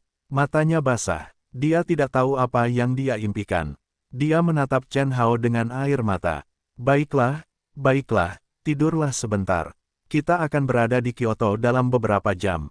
Aku akan membawamu ke kakekmu saat kita sampai di Kyoto. Aku tidak bisa tidur. Dia menggosok matanya dan menyeka air mata dari sudut matanya. Dia menyandarkan kepalanya di bahu Chen Hao dengan nada tenang. Tampaknya setelah penyesuaian yang begitu lama, He Miao telah menyesuaikan suasana hatinya. Saya berasal dari keluarga Ho di Kyoto, dan ayah saya adalah anak ketiga dari keluarga He. Namun, setelah kecelakaan mobil dan kematian ibu saya, beberapa tetua lainnya datang untuk merampok harta keluarga saya satu demi satu, dan bahkan menyerang saya. Jika bukan karena kakek saya mungkin tidak dapat hidup sekarang. Dari masa kanak-kanak hingga dewasa, kakek saya adalah yang terbaik bagi saya, dan hanya karena kakek saya, keluarganya memiliki ini adalah kesempatan yang luar biasa. Petik 2. Di mana Kyoto? Chen Hao tidak menyebutkan kematian orang tua He Miao. Dia dapat berbicara dengan tenang tentang kematian orang tuanya. Dapat dilihat bahwa He Miao telah lama keluar dari bayang-bayang kematian orang tuanya. Jelas tidak bijaksana untuk menyebutkan hal seperti itu lagi. Ya, keluarga He tidak terlibat dalam politik, mereka hanya berbisnis. Paman kedua, dan paman keempat saya mengandalkan kakek saya untuk mencapai prestasi mereka saat ini selangkah demi selangkah, tetapi mereka semua tidak sebaik kakek saya. Ketika saya masih muda, kakek saya ingin mewariskan perusahaan kepada ayah saya, tetapi dia meninggal. Mungkin karena ini, kakek saya tidak pernah menyebutkan perusahaan sejak saat itu. Ini masalah bertahan hidup. Saya tidak menyangka bahwa gadis kecilmu masih seorang gadis kaya. Saya kalah dalam permainan. Suara aneh Chen Hao langsung mencairkan suasana di antara mereka, dan He Miao terkekeh, tetapi kemudian wajahnya menjadi gelap lagi. Saya selalu berpikir bahwa kakek saya selalu menjadi orang yang sangat kuat, tetapi saya tidak menyangka bahwa dia lelah kali ini. Manusia bukanlah mesin, adalah normal untuk hidup, menjadi tua, mati, dan mati. Kamu harus lebih berpikiran terbuka. Aku hanya tidak menyangka semuanya akan terjadi secepat ini. Chen Hao menghela napas dan tidak berbicara. Dia ingin menghibur He Miao, tetapi tidak ada gunanya mengatakan apapun sekarang. Lebih baik membiarkan He Miao melanjutkan. Tetapi menurutku pasti ada masalah dalam masalah ini. Meskipun kakekku telah bekerja keras, dia tetap menjaga kesehatannya dengan baik. Dia tidak merokok, tidak minum alkohol, dan sering berolahraga. Selain itu, dia baru berusia 60-an, jadi dia seharusnya tidak tiba-tiba jatuh sakit. Jadi maksudmu, mungkin ada sesuatu yang tersembunyi dalam masalah ini. Chen Hao tidak memberitahu Chen Hao tentang tebakannya dan percakapan dengan pramugari tadi. Jika He Miao tahu sesuatu, itu hanya akan membuatnya sedih. Menurut pendapat He Miao, mungkin ada yang salah di balik kejatuhan Tuan He. Selain itu, pasangan suami istri dan pramugari itu, tidak peduli apakah mereka berhati jahat atau baik hati, seharusnya tidak ingin He Miao melihatnya dari perilaku dan kata-kata mereka. Setelah berpikir sejenak, Chen Hao tiba-tiba menyadari sebuah masalah. Jika demikian, mengapa Liu Cheng membawa He Miao ke Kyoto? Saya tampaknya terlibat dalam sesuatu secara tidak sengaja. Ya, dan itu mungkin paman kedua saya. Dia yang paling ambisius. Ketika ayah saya masih hidup, dia selalu bertengkar dengannya dan ingin menguasai seluruh harta keluarga He. Tetapi karena keberadaan ayah saya, dia tidak pernah berhasil. Setelah kematian ayah saya, kakek saya yang bertanggung jawab atas itu. Tentu saja, itu bahkan lebih mustahil. Paman kedua Anda, dua pria dan wanita yang mencegah He Miao menaiki kereta api berkecepatan tinggi ke Kyoto pasti paman kedua He Miao. Identitas pria dan wanita itu telah dikonfirmasi, jadi siapa yang mengirim pramugari itu? Selain paman keduamu, apakah mungkin paman tertuamu juga terlibat? Atau apakah kamu pernah melakukan sesuatu yang buruk kepadamu atau kakekmu? Bukankah seharusnya pamanku? Aku tidak diarahkan kepadaku. Dia biasanya mengawasiku dengan baik. Dalam kesanku, sepertinya hanya dua orang yang secara khusus menargetkanku. Pamanku telah membantuku memecahkan beberapa masalah dari waktu ke waktu. Aku tidak ingin tinggal di rumah dan datang ke New River, dan pamanku melakukannya sekaligus. Kalau begitu, pamanmu seharusnya menjadi orang baik. Nada bicara Chen Hao skeptis, dan akhirnya dia menambahkan, aneh. Pikiran gadis itu masih terlalu sederhana. Berita dari mulut He Miao hanya dapat digunakan sebagai referensi. Seperti yang dikatakan He Miao, pamannya baik padanya dan membantunya mengatur segalanya untuk kota Xinhe. Namun, siapa yang dapat menjamin bahwa pamannya tidak membiarkan He Miao pergi ke kota Xinhe untuk membiarkannya meninggalkan pusat kekuasaan keluarga He di Kyoto, sehingga gadis seperti itu yang memenangkan hati ayahnya tidak akan tiba-tiba mewarisi seluruh harta keluarga. Hal-hal seperti itu tidak jarang terjadi di TV atau film, jadi ketika He Miao mengucapkan kata-kata ini, Chen Hao memiliki kesan pertama tentang pamannya. Namun, ini hanya dapat memberikan penilaian sederhana bagi Chen Hao, dan tidak dapat menjadi dasar untuk keputusan akhir Chen Hao. Seharusnya begitu, aku tidak peduli tentang itu sebelumnya, tetapi kemudian aku berpikir bahwa pamanku juga menginginkan harta keluarga, dan pada saat itu aku adalah yang paling dekat dengan kakekku. Dari mulut He Miao, Chen Hao akhirnya mendapatkan beberapa berita sederhana tentang keluarga He, yang benar-benar sangat penting bagi Chen Hao. Ketika Chen Hao dan He Miao sedang berbicara, di kereta tempat pramugara berada, pramugara yang baru saja berbicara dengan Chen Hao sedang menelepon. Seperti yang Anda duga, Chen Hao juga orang yang keras kepala. Dia sama sekali tidak mendengarkan bujukan. Bukannya seluruh keluarga tidak saling mengunjungi rumah. Kudengar Xiao Miao ingin mengejar Chen Hao. Ini pertama kalinya aku melihat Xiao Miao mengejar Chen Hao dengan sepenuh hati. Karena bujukan tidak efektif, lupakan saja. Bagaimanapun, mereka berdua sudah dewasa. Tidak perlu berbicara terlalu banyak dengan mereka sepanjang waktu. Terdengar suara yang sangat malas dari ujung telepon.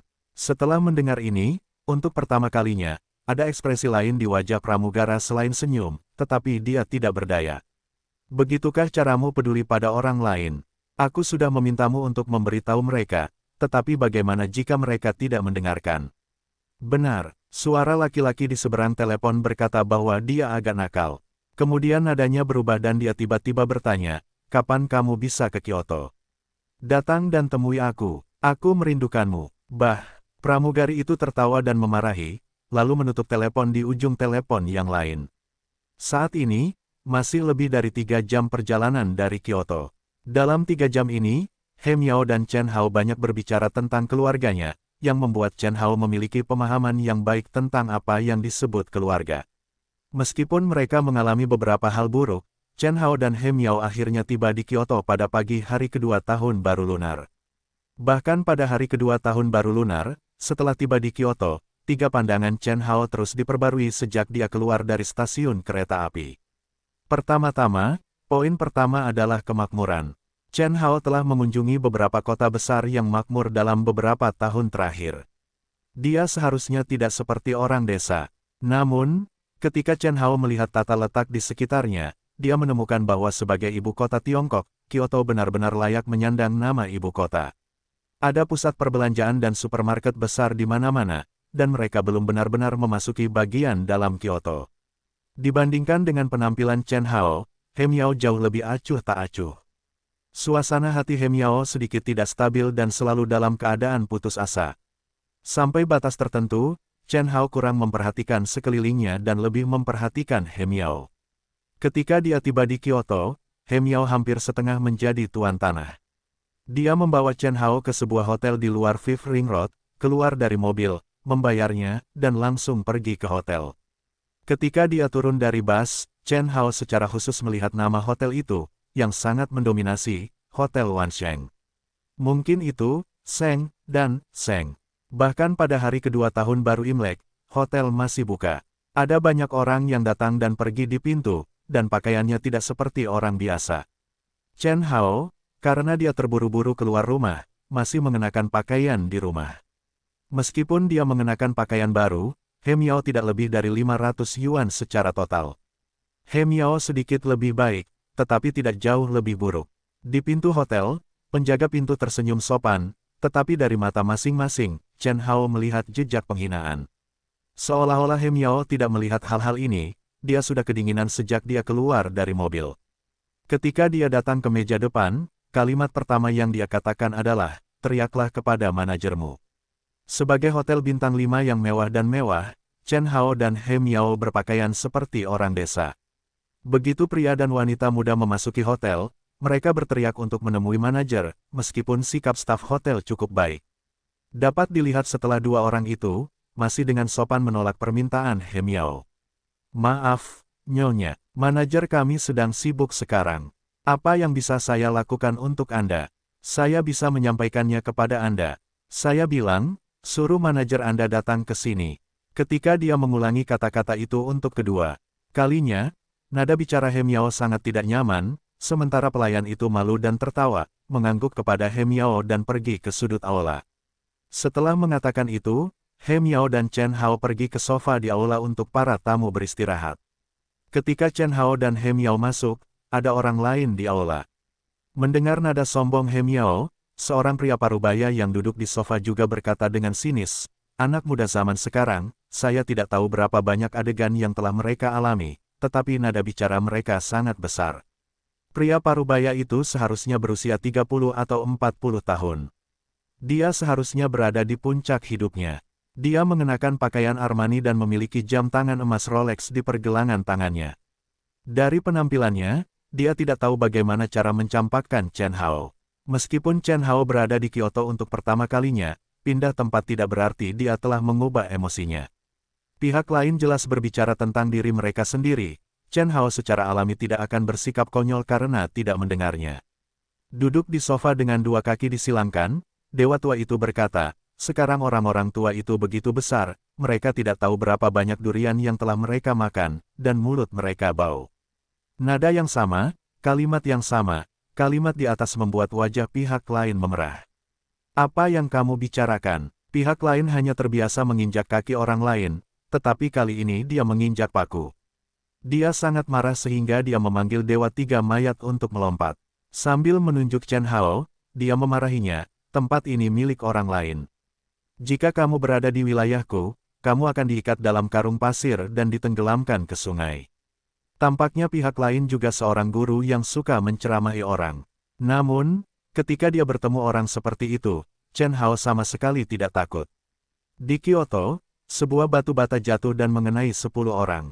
9 dari mereka mungkin kaya, dan yang tersisa masih memiliki kekuasaan. Amarahku tidak kecil, dan nada bicaraku tidak kecil.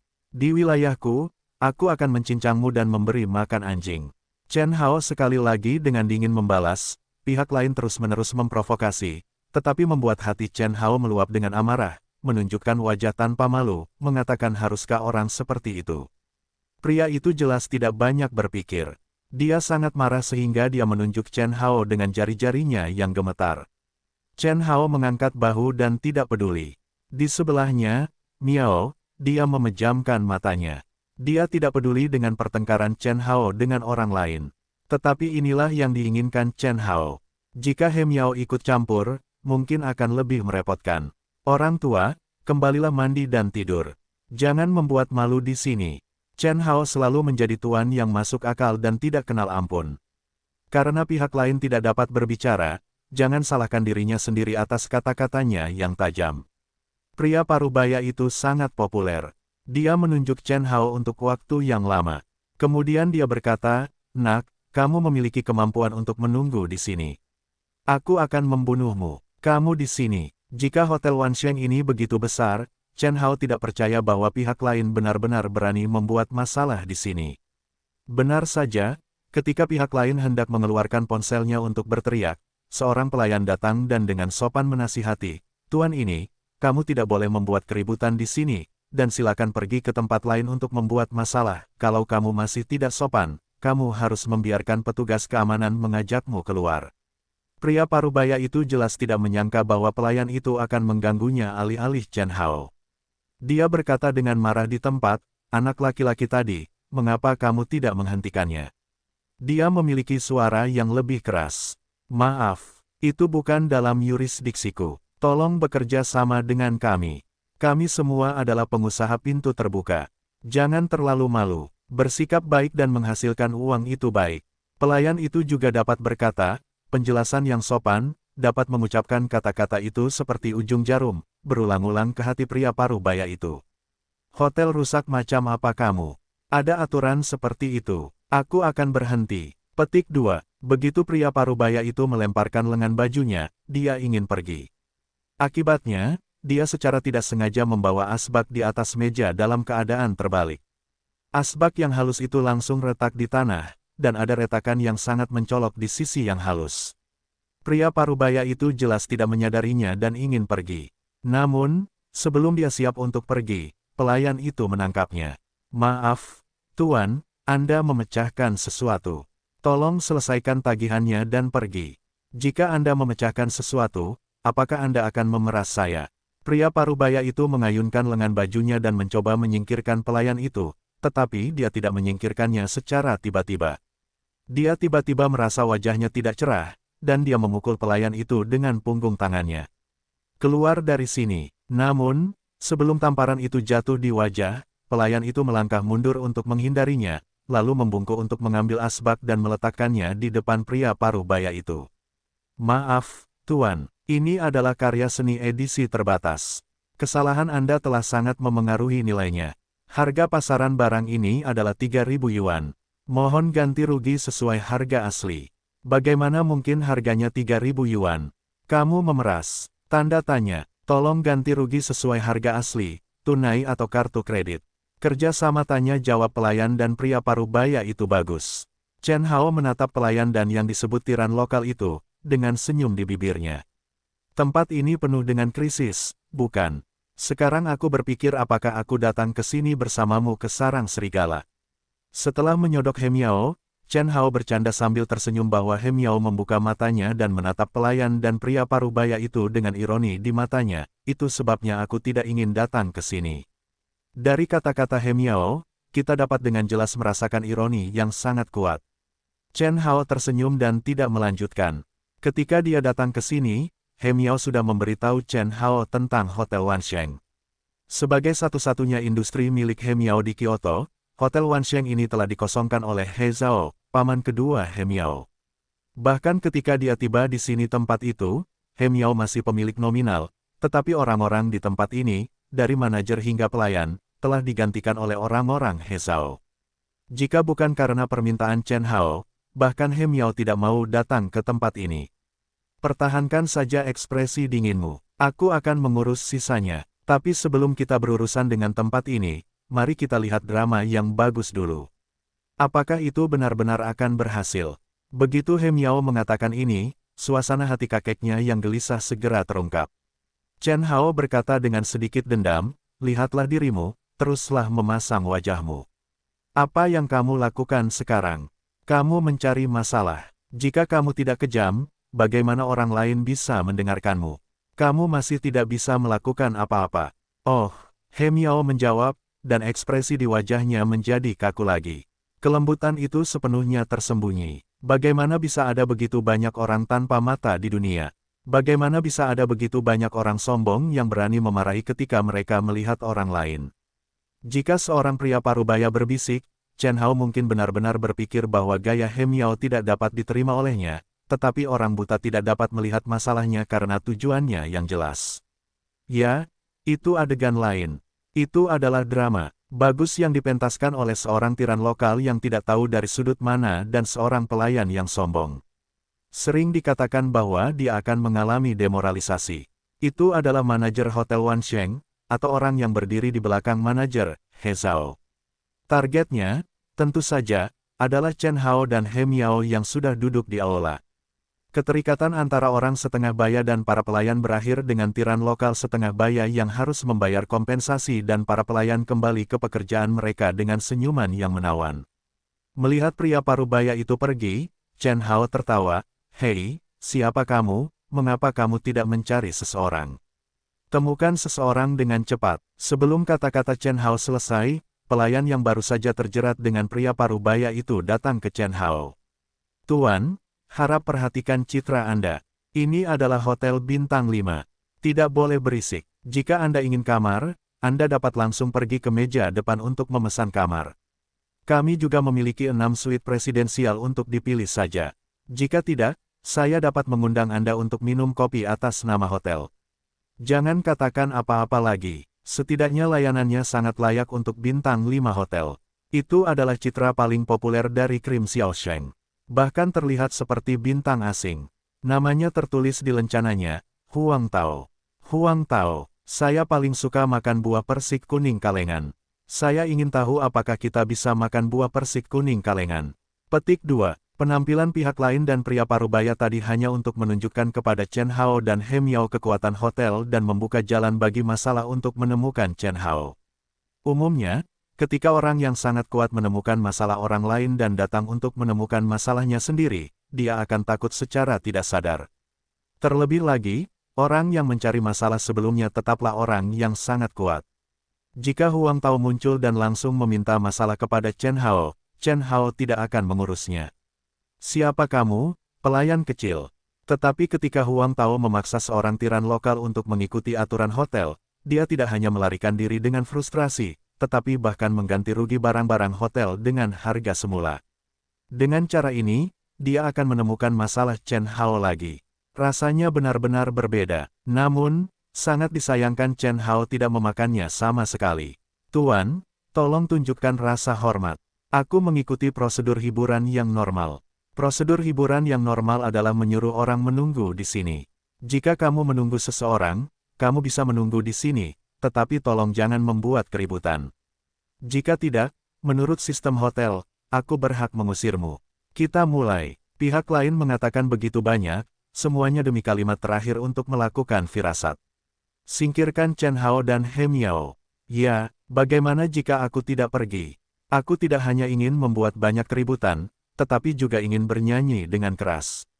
Chen Hao membungkuk sedikit ke depan, dengan senyum di wajahnya. "Jadi, apakah kamu ingin mengusirku?" "Aku berhak, Tuan. Mengapa kamu tidak mengatakan begitu banyak hal yang tidak berguna? Ayo keluar dari sini selagi kita di sini." Tiba-tiba dia menyingkirkan busurnya, meregangkan tubuhnya dengan nyaman, dan memiringkan kakinya. Chen Hao berkata dengan seenaknya, "Pergi dan panggil manajermu, katakan saja seseorang mencarinya lagi. Jika dia tidak keluar lagi, aku akan menghancurkan hotel itu. Selain itu, kupikir bahkan jika aku menghancurkan hotel itu, seharusnya tidak ada masalah." Melihat He Miao di sampingnya, arti dari kata-kata Chen Hao sudah jelas dengan sendirinya. Ada He Miao. Bahkan jika Chen Hao benar-benar menghancurkan toko itu, selama He Miao mengakui bahwa dia yang mengaturnya, tidak ada yang salah. "Kau tahu, tempat ini milik He Miao, setidaknya secara nama. Bagaimana kau bisa melakukan itu?" Huang Tao jelas tidak menyangka bahwa Chen Hao tidak akan bermain sesuai dengan rutinitasnya. Bukankah itu baru saja membuatnya takut? Sambil mengangkat bahu, Chen Hao berkata, "Aku akan menghitung 3 lagi, atau aku akan benar-benar melakukannya."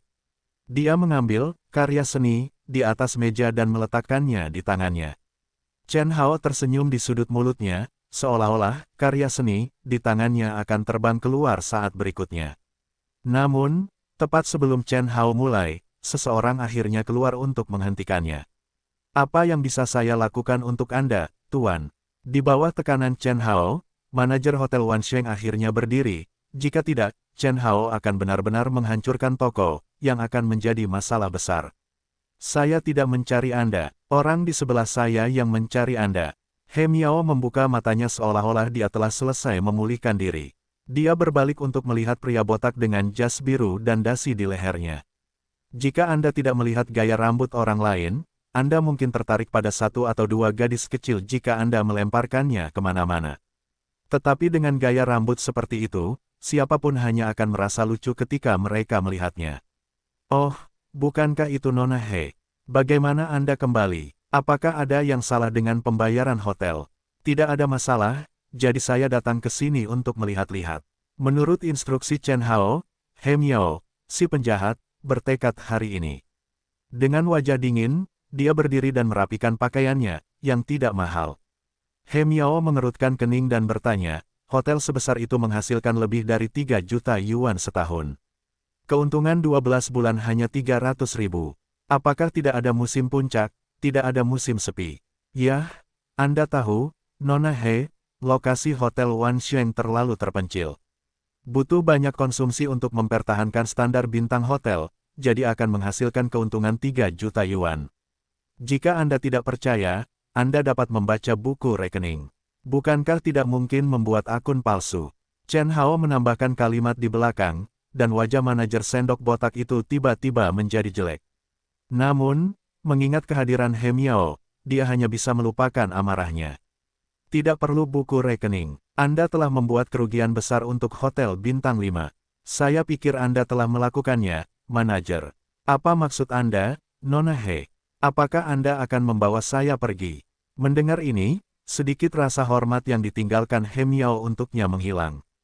Kalau begitu, haruskah saya mengingatkan Anda bahwa posisi manajer hotel diberikan oleh keluarganya, dan Anda tidak memiliki hak untuk mengubahnya.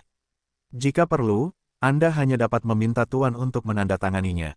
Ceritakan tentang kakek saya, tidak apa-apa untuk tidak menyebutkan ini. Ketika sampai pada masalah ini, He Miao tidak dapat mengendalikan dirinya saat itu juga dan tiba-tiba menendangnya. Pria botak itu tidak menyangka bahwa He Miao, wanita keluarga seperti itu, akan bersikap kasar. Dia ditendang di perutnya dan berguling keluar dengan perutnya di lengannya. Hari ini, He Miao masih mengenakan sepatu hak tinggi. Chen Hao juga memberi perhatian khusus pada posisi kaki bagian bawah He Miao. Jika tebakannya benar, di mana seharusnya ginjal itu? Pria baik, diperkirakan butuh beberapa hari untuk membuat langkah yang baik. Nona He, jangan marah, jangan marah. Jika kamu marah, kamu tidak akan sehat.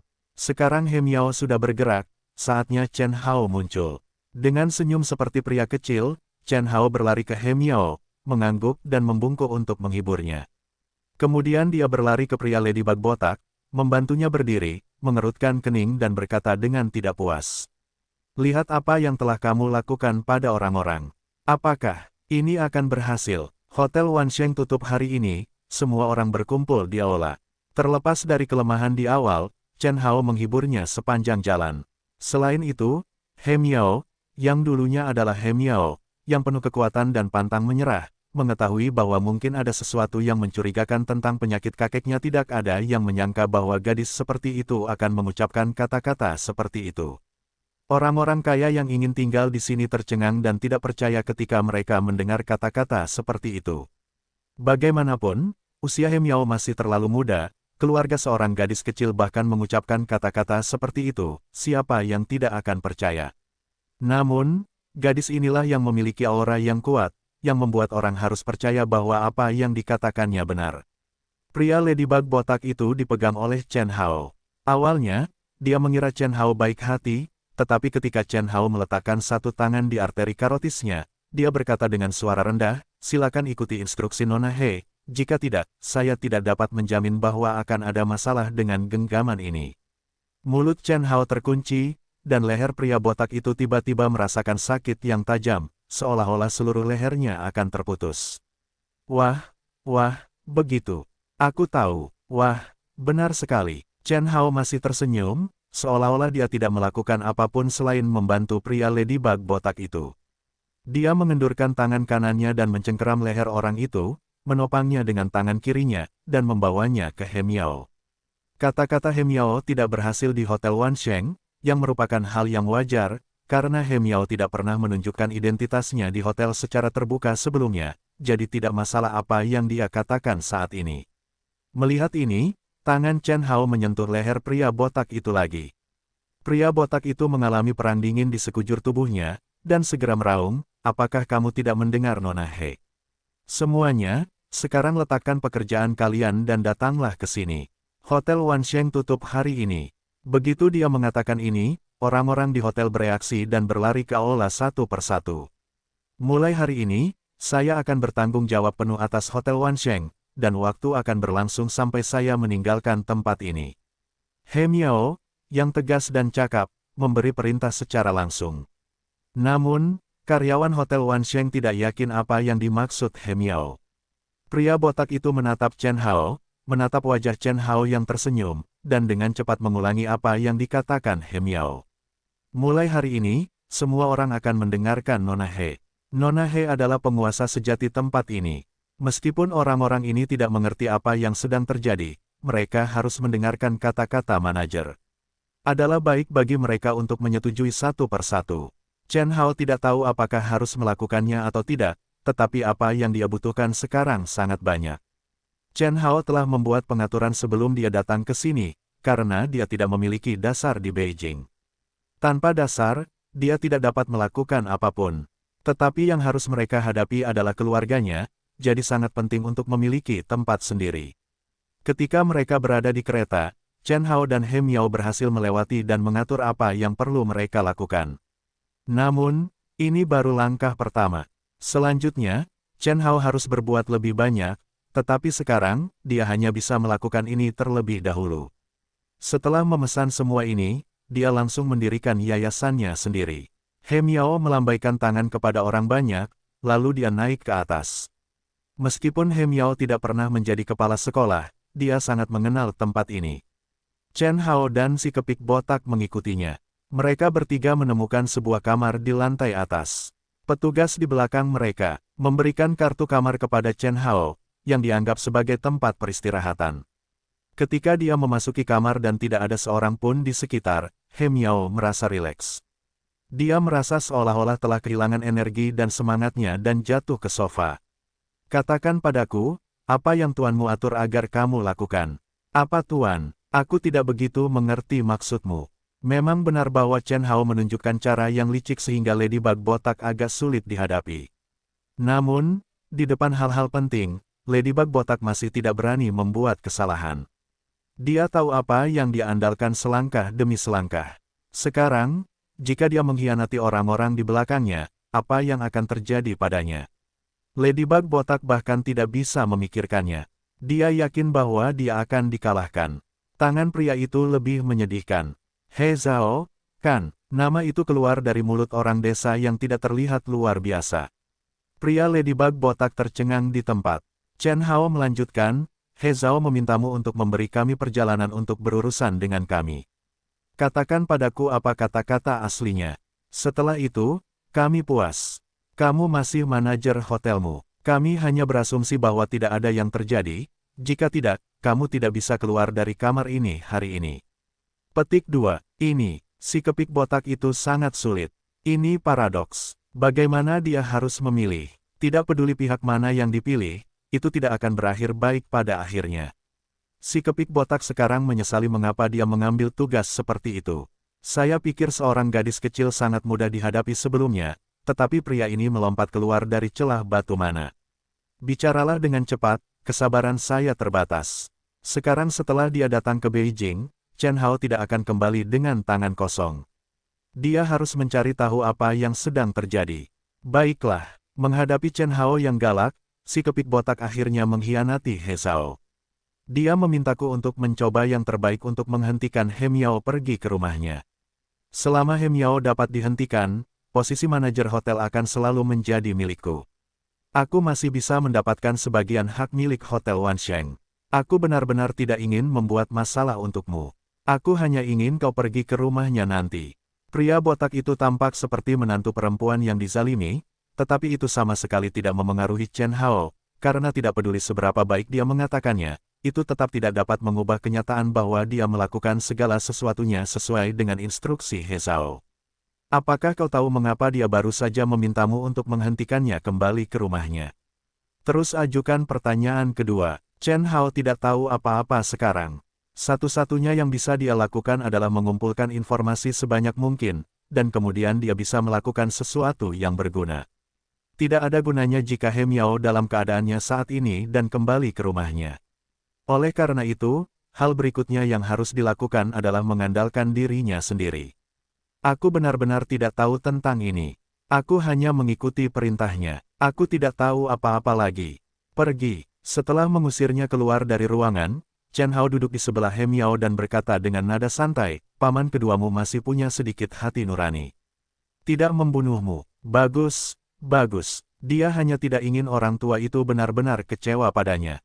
He Miao terlihat sangat lelah, dan otaknya masih bekerja. Singkatnya, dia menghancurkan penjelasan Chen Hao. Chen Hao membuka mulutnya, tetapi dia tidak mengatakan apa-apa. Seperti yang dikatakan He Miao, orang yang bisa menghidupi keluarga besar sama sekali bukan orang biasa. Jika He Miao akhirnya punya masalah, maka keluarga He Miao akan tamat. Ini benar-benar berita buruk bagi lelaki tua itu. Jika Anda memikirkannya sebentar, Anda pasti dapat mengetahui alasannya. Apa yang akan Anda lakukan sekarang? Tidak peduli seberapa banyak Chen Hao memikirkannya, pada akhirnya, itu tetap peran utama He Miao. Chen Hao tidak terbiasa dengan itu. Saya tidak ingin melakukan apapun sekarang. Saya hanya ingin mencari tempat untuk menenangkan diri. Sepanjang jalan, He Miao kecewa karena dia telah menemui begitu banyak hal sebelum bertemu lelaki tua itu. Terlebih lagi, kerabatnya melakukan semua hal ini, yang membuatnya semakin terpukul. Untuk ini, Chen Hao hanya dapat mengatakan bahwa perselisihan keluarga benar-benar di luar kemampuan orang biasa. Kalau begitu, mengapa Anda tidak beristirahat dengan baik? Hari ini, saya akan mengambil cuti sehari. Saya akan jalan-jalan dan melihat apakah saya dapat menemukan petunjuk. Chen Hao tidak melupakan apa yang akan dia lakukan di sini. Liu Cheng hanya membuat satu panggilan telepon, tetapi dia mengirim banyak informasi. Dari informasi yang dikirim oleh Liu Cheng, Chen Hao juga hanya menyimpulkan beberapa hal. Yang paling menarik perhatian Chen Hao adalah ucapan Liu Cheng dengan nada yang sangat positif, perselingkuhan keluarga He bukan sekadar pertikaian sederhana dalam keluarga. Ada banyak orang lain yang membuat masalah di dalamnya. Tugas utamamu di Beijing kali ini adalah mencari tahu siapa yang membuat masalah dalam perselingkuhan ini selain membawa He Miao kembali. Namun, dengan He Miao, jelas bahwa dia tidak dapat menyelesaikan masalah, jadi Chen Hao hanya dapat berpisah sementara dari He Miao dan menangani urusannya sendiri dengan baik. Pada saat yang sama, dia dapat membantu He Miao menyelesaikan urusannya. Siapa di antara kalian yang dapat menarik perhatian Liu Cheng? Biarkan He Miao beristirahat di kamarnya sendiri. Chen Hao meninggalkan hotel dan berjalan di jalan di luar hotel. Chen Hao berbicara sendiri dan memikirkannya. Meskipun sudah setengah dihapus dari daftar oleh Biro Keamanan Nasional, Chen Hao tidak melupakan tugas utama Biro Keamanan Nasional, yaitu tetap berpegang teguh pada negara dan tidak diganggu oleh kekuatan asing. Namun sekarang Liu Cheng begitu radikal, kekuatan asing apa yang mencari masalah? Saya benar-benar tidak mengerti apa yang dipikirkan orang-orang itu. Bukankah baik melakukan sesuatu di wilayah mereka sendiri? Apakah Anda harus membuat masalah di Tiongkok? Ketika dia mengulurkan tangan untuk menghentikan taksi, Chen Hao membuang dua foto kakek Mao dan berkata, pergilah ke area villa terbesar di lingkar kedua Beijing. Saya akan memberi Anda banyak tip, tetapi Anda harus membawa saya ke sini. Keluar, semuanya kaya dan mudah untuk dibicarakan, tetapi kata-kata pengemudi taksi hampir membuat Chen Hao meludah. Jika Anda pergi ke jalan lingkar kedua, sepertinya uang Anda tidak cukup. Setelah berdiskusi, Chen Hao akhirnya membayar sopir taksi itu dengan harga 300 yuan. Di bawah kepemimpinan sopir taksi, Chen Hao pertama kali melihat kemacetan lalu lintas paling terkenal di Beijing, sampai ke jalan lingkar keempat. Jelas itu adalah jalan 8 jalur, dan mobil tidak dapat melaju sejauh 50 mil. Chen Hao membutuhkan waktu lebih dari 3 jam di jalan untuk sampai dari jalan lingkar kelima ke jalan lingkar kedua. Ketika dia turun dari bus, Chen Hao akhirnya mengerti mengapa sopir taksi harus membayar begitu banyak. Benar saja, waktu adalah uang. Ke area villa yang disebut terbesar, hal pertama yang dilihat Chen Hao adalah gapura tinggi di depan area villa, yang tertulis 2 karakter besar di atasnya, Hejia. Sebenarnya, ada nama lain untuk area villa terbesar di jalan lingkar kedua, yaitu Hejia Yuan. Area villa ini dibangun di sekitar rumah tua. Orang yang membangun area villa itu adalah He Jianguo, yang sedang koma. Ketika negara itu penuh dengan sampah, dia dengan tegas pergi ke laut untuk berbisnis. Dengan keberanian yang kuat, dia berhasil menerobos kekuatannya sendiri. Rumah tua keluarga He, tempat He Jianguo memperoleh kekayaannya, juga dilindungi oleh keluarga He sebagai tanah suci. Semua ini diceritakan oleh sopir taksi. Dalam perjalanan menuju kemacetan lalu lintas, Chen Hao tidak depresi sampai mati. Alasan utamanya adalah sopir taksi itu sangat fasih, benar-benar fasih. Dia bahkan memberi Chen Hao perasaan bahwa 300 yuan itu tidak terlalu tidak adil. Dikombinasikan dengan informasi dari He Miao, Chen Hao hanya memilah apa yang ingin dia lakukan, dan kemudian dia melakukan perjalanan ke rumah tua keluarga He. Sudah waktunya untuk datang, tetapi bagaimana cara masuk ke villa telah menjadi hal yang paling sulit bagi Chen Hao. Mungkin karena masalah Tuan He. Keamanan rumah tua He baru-baru ini sangat ketat. Dapat dikatakan bahwa tidak ada orang asing yang diizinkan masuk atau keluar rumah untuk membeli barang. Itu sepenuhnya untuk orang-orang di dalam untuk membeli. Adapun alasan untuk memperbaiki sesuatu, untuk area villa dengan ukuran yang sempurna, tidak kalah sulitnya bagi perusahaan perbaikan asing untuk memasuki area villa daripada memasuki pangkalan militer. Oleh karena itu, tidak realistis untuk semua cara formal untuk memasuki rumah lama keluarga He. Dalam hal ini, sepertinya kita hanya bisa menyelinap masuk. Duduk di sebuah kafe di seberang jalan dari area villa rumah lama He, Chen Hao merasakan dagunya dan otaknya bekerja cepat. Satu-satunya hal yang ingin dia lakukan sekarang adalah memasuki rumah tua itu. Selama Anda dapat memasuki rumah tua itu, hal-hal berikutnya dapat terwujud satu persatu. Namun, langkah pertama ini telah menjadi satu-satunya masalah Chen Hao. Ketika Chen Hao dalam kesulitan besar, sebuah truk sampah yang berbelok dari jalan menarik perhatian Chen Hao. Melihat hal seperti itu, Chen Hao sangat gembira. Aku sangat mengantuk. Seseorang memberiku bantal. Pada titik ini, Chen Hao tidak lagi ragu-ragu dan bergegas keluar dari kafe. Tidak peduli di mana itu, tidak peduli seberapa baik dijaga, pada akhirnya ada satu hal, mereka akan selalu membuat sampah, dan sampah tidak akan keluar dari area villa dengan kaki mereka yang panjang. Dengan bantuan truk sampah, Chen Hao dapat dengan mudah memasuki area villa. Tetapi satu hal adalah bahwa truk sampah itu terlalu kotor, tidak hanya kotoran, tetapi juga sangat bau. Perasaan ini tak terlupakan bagi Chen Hao. Tetapi pada akhirnya, Chen Hao berhasil masuk ke area villa. Sangat mudah untuk menemukan lelaki tua itu. Karena lokasi paling sentral di area villa adalah rumah lamanya. Jika Chen Hao benar, He Jianguo seharusnya berada di tempat ini. Namun, ketika Chen Hao datang ke rumah lamanya, dia menemukan bahwa apa yang dia pikirkan terlalu sederhana. Di sekitar rumah lamanya, ada penjaga di mana-mana, hampir sebanyak 3 orang dalam satu pos. Selain penjaga, ada juga beberapa anjing pemburu liar.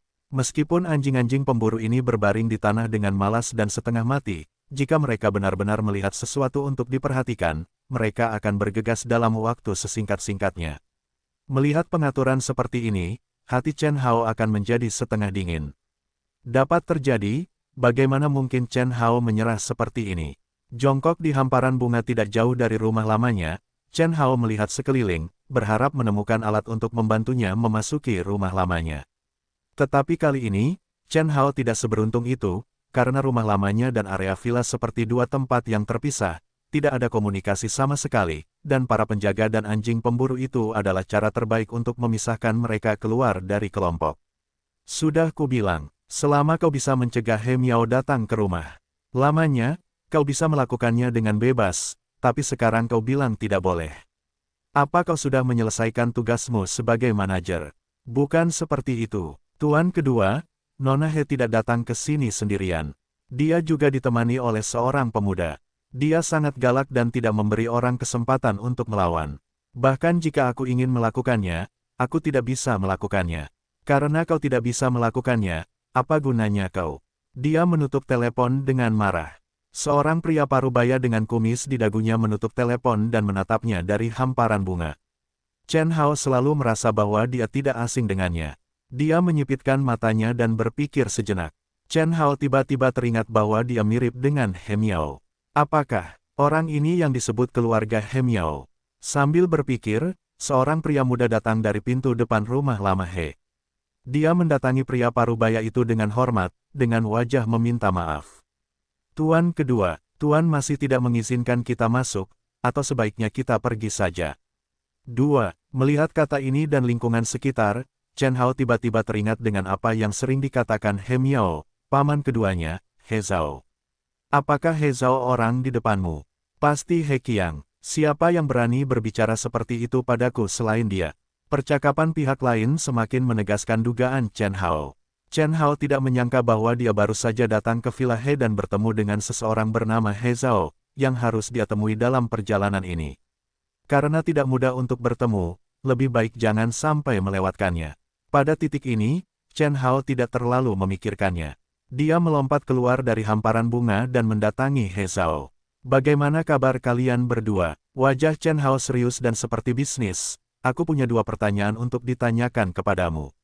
Apakah kamu punya waktu? Siapa kamu? Pemuda yang berbicara dengan He Zhao tampak bingung, tetapi He Zhao berpikir sejenak, menunjuk ke Chen Hao dan berseru, kamu adalah Chen Hao. Ya, itu aku. Chen Hao tersenyum dan berkata, kudengar orang tua itu sakit karena alasan lain. Bisakah kau memberitahuku kenapa? Kenapa kau begitu peduli? Kukatakan padamu, bocah bau, menjauhlah dari He Miao. Sekarang pergilah dari sini, atau aku ingin kau terlihat baik-baik saja. Di wilayahnya sendiri, He Zhao penuh percaya diri, tetapi dia tampaknya tidak mengerti siapa Chen Hao. Berjalan mondar-mandir ke arah He Zhao, dia melihat ke atas dan ke bawah. Ada suara di mulutnya, dan matanya penuh dengan penghinaan. Aku baru saja mendengar He Miao mengatakan bahwa paman keduanya itu licik dan pekerja keras. Sekarang lihat, dia tidak baik pada dasarnya. Dia sedikit tidak berperasaan. Aku tidak tahu bagaimana kau bisa hidup sampai sekarang. Kau ingin mati, bajingan. Bagaimana He Zhao bisa tahan dipermalukan oleh Chen Hao? Dia ingin melambaikan tangan kepada anak buahnya untuk membunuh Chen Hao di tempat. Namun, pada saat ini, Chen Hao bergegas maju dan langsung mendatangi He Zhao. Mulut harimau itu diarahkan ke leher He Zhao. Selama dia mengirim sedikit lebih banyak ke depan, tenggorokan He Zhao dapat langsung diblokir. Hidup dan mati hanya dalam sekejap. Namun, Chen Hao tidak memulai. He Zhao melangkah mundur dan kemudian berkata, seperti yang aku tanyakan, ada apa dengan lelaki tua dari keluarga He? Mengapa kamu begitu dijaga dengan baik? Aku akan memberimu kesempatan. Kamu harus menghargainya. Meskipun, aku tidak tahu bagaimana Chen Hao terlibat, He Zhao benar-benar takut dengan apa yang dia tunjukkan tadi. Dia baru saja mendengar bahwa Chen Hao lebih kuat. Ketika dia benar-benar menghadapinya, dia tiba-tiba menemukan bahwa pihak lain tampaknya bukan yang legendaris. Itu jelas nada ejekan. Dari mulut Chen Hao, He Zhao mendengar hawa dingin. Menelan ludahnya, dan memberi isyarat kepada orang-orang muda di sekitarnya untuk mundur. He Zhao berkata, jangan bersemangat, rumah tua keluarganya dijaga dengan baik untuk mencegah orang tua itu mendapat masalah lagi. Adapun apa yang terjadi pada orang tua itu. Sebelum He Zhao menyelesaikan perkataannya, terdengar teriakan dari rumah tua keluarga He. Seseorang menerobos masuk. Terapkan darurat militer. Cepat, darurat militer. Pada saat suara itu terdengar, Chen Hao mengira dia sedang berbicara tentang dirinya sendiri. Tetapi ketika dia menoleh untuk melihat rumah lamanya, dia menemukan sesosok tubuh berlari keluar dari balik tembok rumah lamanya. Melihat sosok itu, alis Chen Hao berkerut sesaat. He Zhao memanfaatkan kesempatan ini untuk melarikan diri dan tidak memberi Chen Hao kesempatan untuk terus bertanya. Di antara sosok He Zhao He yang bergegas keluar dari rumah lamanya, Chen Hao akhirnya memilih yang terakhir. He Zhao tidak dapat melarikan diri, tetapi orang yang menerobos masuk ke rumah lama itu tidak dapat ditemukan setelah dia melarikan diri. Saya pikir begitu, tetapi ketika Chen Hao benar-benar menyusulnya, dia menemukan bahwa dia sangat cepat. Hampir dalam sekejap mata, dia bergegas ke area villa dari rumah lamanya, dan bergegas keluar sepanjang jalan. Semakin cepat kecepatan lawan, semakin dia mengatakan bahwa lawannya tidak sederhana. Ini juga menunjukkan bahwa tebakan Chen Hao sebelumnya benar. Penyakit Ayah He mungkin bukan penyakit, tetapi sebuah pembunuhan. Dengan pemikiran ini, Chen Hao juga berusaha keras untuk mengejarnya. Sosoknya terlihat sangat kecil, dan kecepatan lompatannya sangat cepat. Hampir dalam sekejap mata, dia menghilang di depan mata Chen Hao. Setelah berbelok, Chen Hao benar-benar kehilangan orang itu, mengerutkan kening dan melihat sekeliling. Akhirnya, dia menemukan jejak kaki basah di sisi jalan, yang seharusnya merupakan bekas yang ditinggalkan oleh langkah ceroboh pihak lain di pantai. Melihat jejak kaki itu, Chen Hao tidak punya waktu untuk memikirkannya, jadi dia mengejarnya.